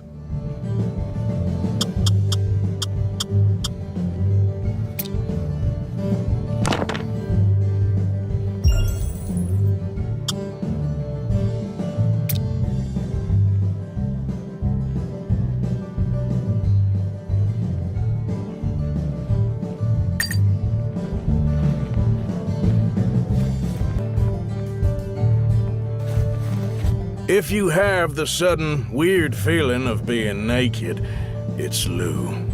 Her gaze is like an X-ray machine. By the looks on her face, she either thinks you're a joke or it's her favorite song playing. That was our narrator, Roger Clark, known from the Red Dead Redemption series, giving the right space western feeling we're looking for in the game. Yeah, sorry to ruin happy hour for you, but I have bad news about the big one and the runt. Don't worry, I promise not to say I told you so. Lou here is referring to Tycho and Cole, our friends, that after a heist gone wrong, should meet us here. Lou seems to know something about them. If you push Lou about the information she's skipping, she's going to be annoyed, and that will lower your approval with her and limit your potential romance options. Hold on, hotshot. I own the info. I choose how to deliver it. All right. They were ambushed at Secubot offices. They knew they were coming, so now the odd couple needs our help. Happy now?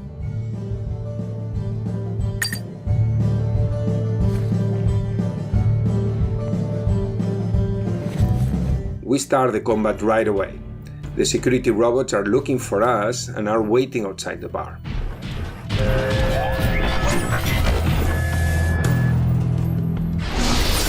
Time for my close-up. The game uses the battle-tested system of Pathfinder 2nd Edition with 3 actions per turn. Lou already starts in a very good place. She's a support character, so it's better for her to stay behind. She will use the ability Get Them to give a bonus to Sterling when he attacks a specific character, and then shoot again.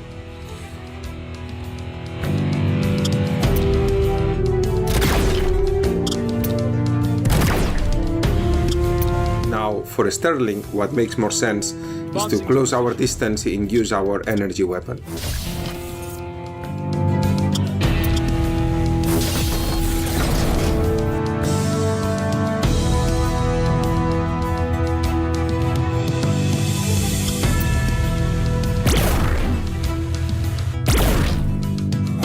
Combat, we decided to stay away from a grid-based system that gave the feeling of a tabletop simulator.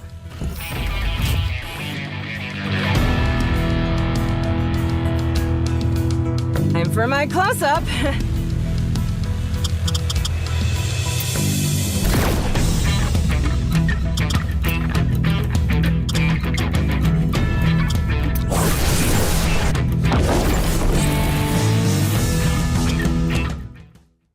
This is it. The team is in full production to release the first 10 hours in early access for summer next year. We cannot wait to show you more. Thanks for watching.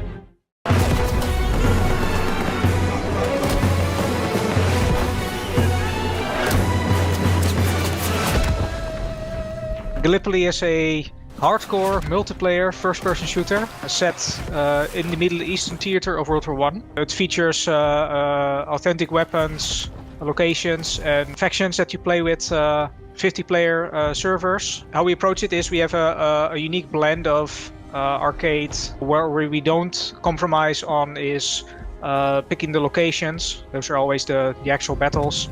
The weapons, the ones that were actually used, and uniforms that are as accurate as possible and plausibly used. It sets us apart there. We go quite deep on the history, but then again we're more accessible than say some of the military simulators. It's easy to jump into. Game is a bit more approachable. So in that way it sets it apart from another subgenre in the shooters as well. If you wield one of the rifles in the game, the bolt action rifles, you expect it to be one shot, one kill. The rest of the game is built around that premise.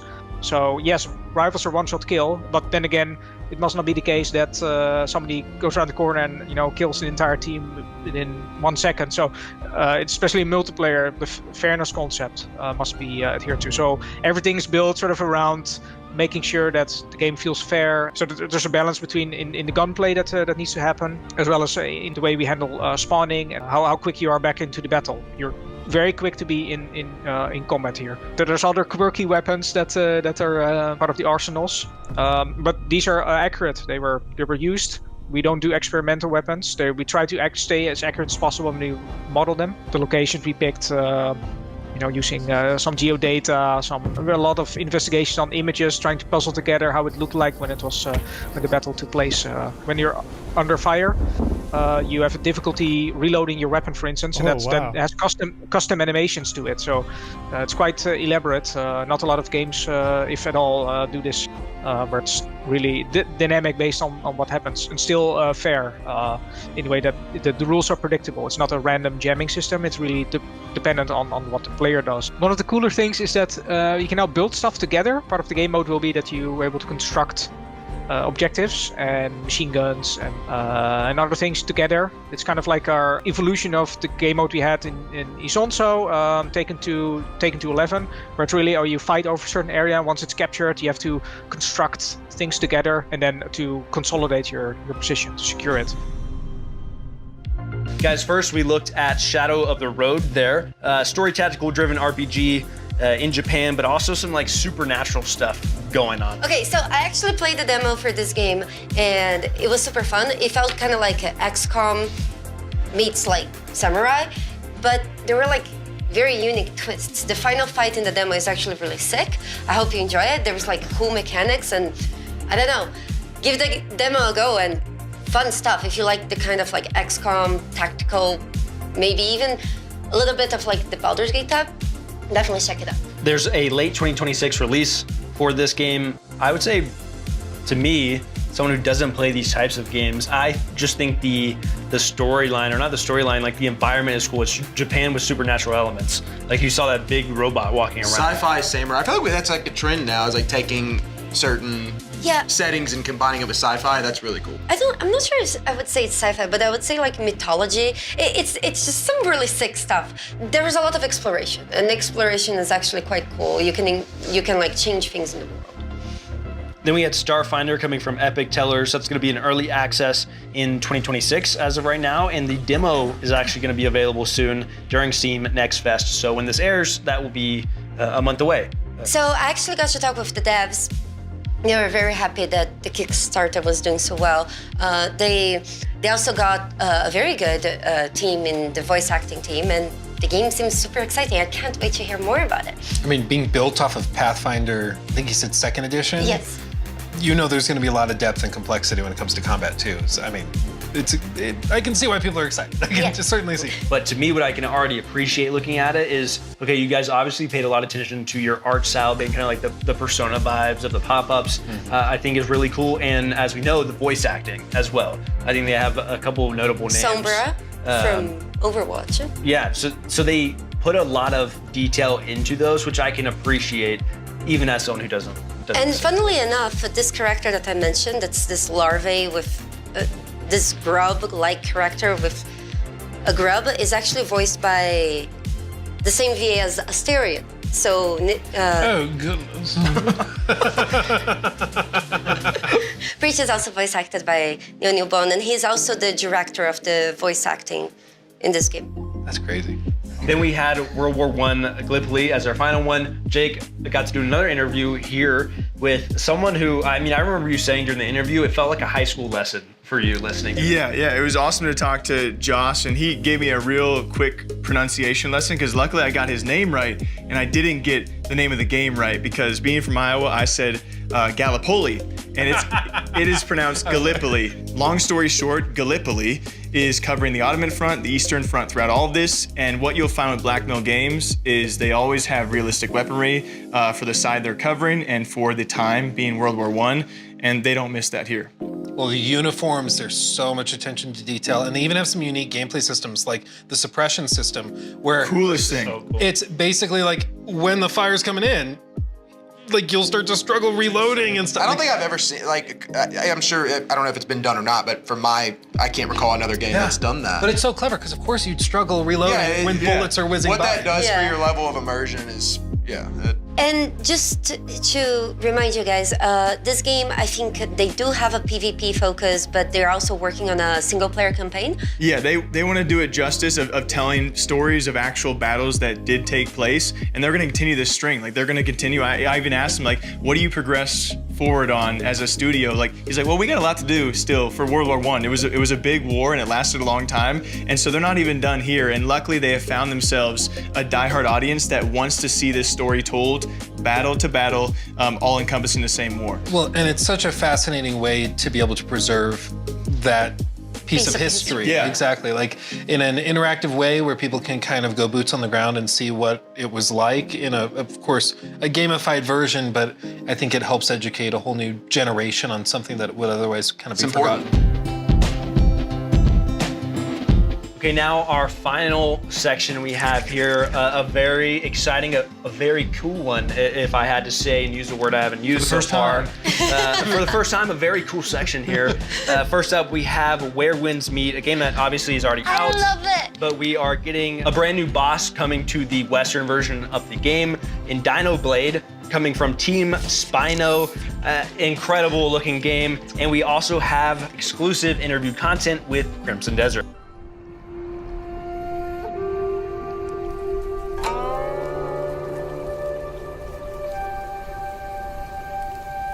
Does the moon over the south still shine bright?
Based on the trailers and based on a bunch of things that I've seen about this game, you can clearly slay dragons. Is that true? There are dragons in the game, and you do fight them. We haven't revealed just yet whether or not you can actually slay them, but you can fight them, you can fly them. Can you lay them? I'm sorry to the Lua fans, but at this point we're not confirming whether or not there's dragon relations. Could you speak a little bit to how big this game is? We've been seeing some news out there with some specific numbers floating around about how big the map is. I don't think numbers really do it justice because how big is that in terms of scope and scale? But what we can say is the world's at least twice as big as the open world and playable area of Skyrim. It's larger than the map of a Red Dead Redemption 2. Open world games are about doing things, having activities, having distractions. So we wanted to create a world that's not only massive, but is also incredibly interactive. Obviously, you and your community, Lua, care a lot about romance systems. This is not that type of game in terms of RPG elements and decision-making.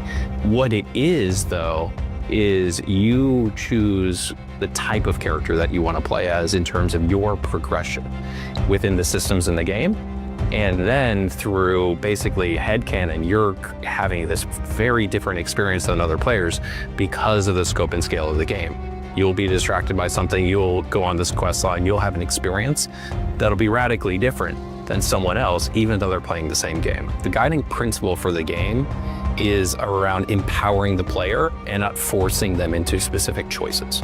There's a lot of time between now and launch in March for us to be able to elaborate on those systems, show people if they have, say, I have an hour to jump in and play this game after work, what is my experience going to look like? So we've done a little bit of showing when you're not in combat, how you're taking advantage and interacting in the world, harvesting resource, gathering them for a whole crafting system that we have in the game for equipment, as well as You can build your house, apparently. there is a house. The world is made to be interacted with, and that's also how you learn about the world. So by talking to NPCs, by picking up chickens, then you've learned and your codex will have been updated about the chicken. What about things that go beyond like fighting? Is there like puzzles? Is there like different types of quests? That's a great question. One of the things that we showcased, we had a team over to Korea to do a deep dive kind of behind the scenes last September. They came out and we showed them a glimpse of a bunch of different systems. One of the systems that we showed them was in what we call the aerial abyss. It's those sky islands that you see there. That's a very important and pivotal part in the story and quest and mystery surrounding the world. In those sky islands, there are puzzles. They all have a different vibe, if you will, and then treasures and rewards for completing them. When can people get the game? Where can they get it? What does that look like for you guys? The game comes out on March 19th across basically every platform. It'll be available on consoles on PS5, as well as Xbox Series X and S, PC, as well as natively on Mac. First, let's start with Where Winds Me. Well, since the game came out, I have played basically every day that game since it came out. I really like it. I love how many we just did get new footage of a boss fight, but the game is goes way beyond this. You can play it single player, you can do everything by yourself, you can play with friends, you can have a guild. The game is mind-blowing, especially because it's free, it's not pay to win, everything in their story is cosmetic. So Where Winds Me is such a crazy game because for one, it's free. Yeah. Which is wild. It's monetized exclusively through cosmetics. Yep. So they've even said we will never monetize power within the game, which I think is the way it should be. Yeah. But they also want to, it has kind of two sides to it, where it does have the single player adventure side, because you can play by yourself. You can play co-op, going through the new boss fight together with your friends. And then there's also a side of it which is heavily inspired by classical MMOs, where a player does something bad, they get put in the back of a cart and everybody comes in and throws tomatoes at them. I feel like it's a modern MMO that actually knows the audience. We love seeing those kind of things. And those are the kind of things that also appeal to, it doesn't matter Eastern or Western, but those are the kind of things that people are going to talk about. This game is shocking on how much depth it has. There really is nothing like it. God, the game is beautiful. It's absolutely crazy. And every boss fight is different and visually pretty stunning, I would say. Speaking of, we watched the boss fight, the Master's Message. It seems like it's based on, obviously, reading the Master's Message. You have to fight a different version of this ink boss. While we were watching it, you, Rob, specifically were like you haven't played this game, but you're watching it and you're thinking, wow, maybe I should play this game. Yeah, absolutely. Yeah. Why? What looks good about it? It looks so satisfying. There's something about it, you know how it is when you're fighting a boss and it's the movement's almost fluid and you're almost in rhythm with the boss and their moveset. And that's what makes games that are boss-centric so satisfying to play. There's something about mastering a boss's moveset. Yeah. Well, I think a lot of people like the combat in this game.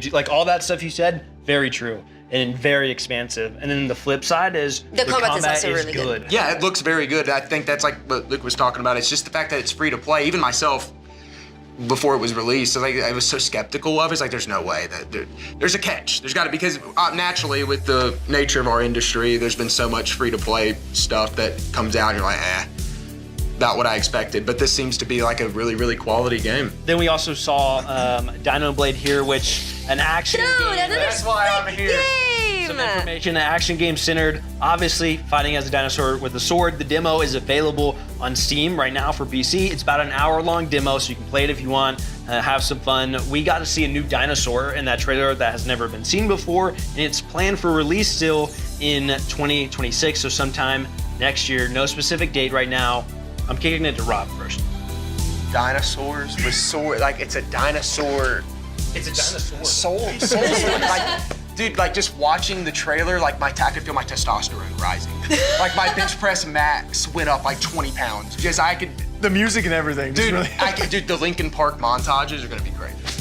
Dude, it's so weird. It's ridiculous. So good. I love Give it to me. I want it. Highly anticipated, I think, across the board, just because it's so fun. It's such a gamer game. Dinosaur swords, you can't really beat that.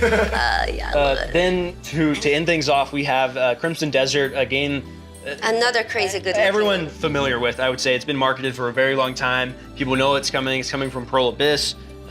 which is Black Desert as well. The entire game is built on their proprietary engine, which it was fascinating to hear how they've broken it down, because like, you see Crimson Desert and so many things about it look too good to be true. They look crazy. They have hundreds of enemies on screen. They have all of this physics simulation. They have crazy stuff where like they have sky islands you can jump down from straight down to the surface. Can I just just to explain in the physics simulation that he's talking about?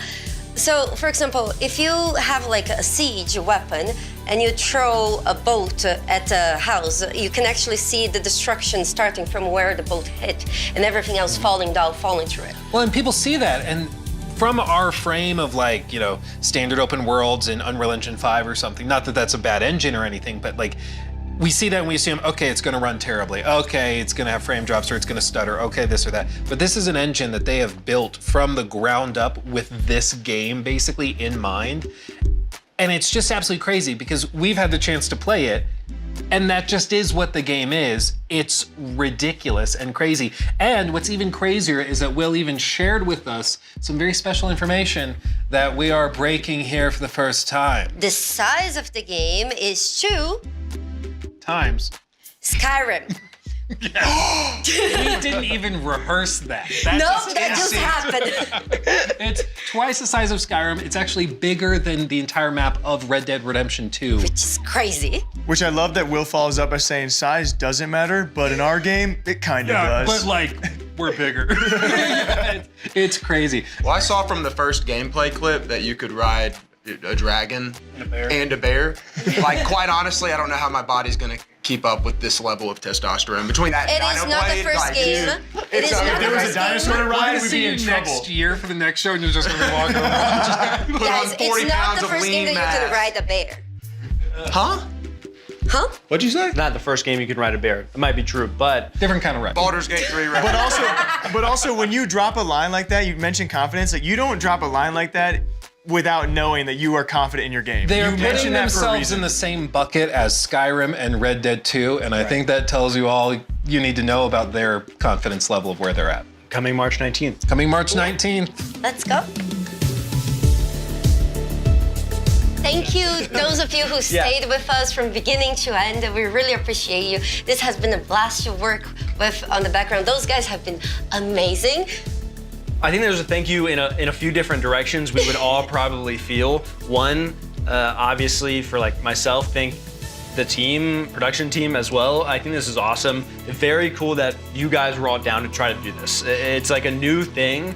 Also thank you to the audience, right? Like whoever is watching this and trying to engage in something new, it does mean a lot to us and the developers. Thank you so much to the devs for taking us seriously and, you know, being excited to share with us what you have shared, to talk with us. Our goal was to really try to lower the barrier for a lot of developers to be able to showcase their games, even if they don't have a crazy marketing budget or they don't have some big publisher that can, you know, brute force it. And I mean, the crazy amounts of talent that we saw put on display today is wild. And I think we're all very humbled that we had the chance to check it out and share it with you.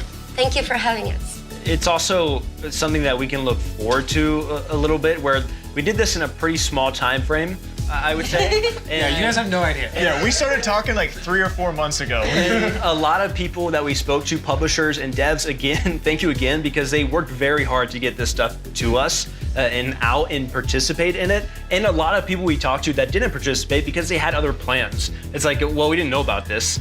But hopefully for the next one, we can plan more in advance and people can be a part of it and like, hey, let's go travel to people, right? And do interviews in person. Let's go. Yeah, we want to grow on this. We want to do it better, but we got to get the first one out there. I can't even stress the amount of times we brought up a game. I was like, oh my gosh, I had no idea that game existed until you explained it to me, and now I'm interested in that game and the team behind it. Like, that's the beauty of this show. Like, that was our ultimate goal. We want to expose you guys to games you either did or did not know about, and then it also give you guys a different show of like, this is the team behind it and the personalities you can attach yourself to for the future of these games. It was great putting faces to these developers as well, because you know, this industry, naturally, we're very critical of developers, but I think sometimes we forget that those are real people that pour their heart, that video games are art. They love it. They love what they're doing, and I think that's awesome. Well, to all of you guys out there, this has been the first ever edition of New Game Plus. It has been an absolute honor for all of us to come together, and hopefully much more coming in the future. You know, we all love, at the very core, we love freaking video games, and we got to show you guys so much today, and hopefully more in the future. It's been an absolute pleasure, and here's to that future. So much more coming. Cheers. Cheers. I don't have any. Cheers. Nothing left after 3 hours.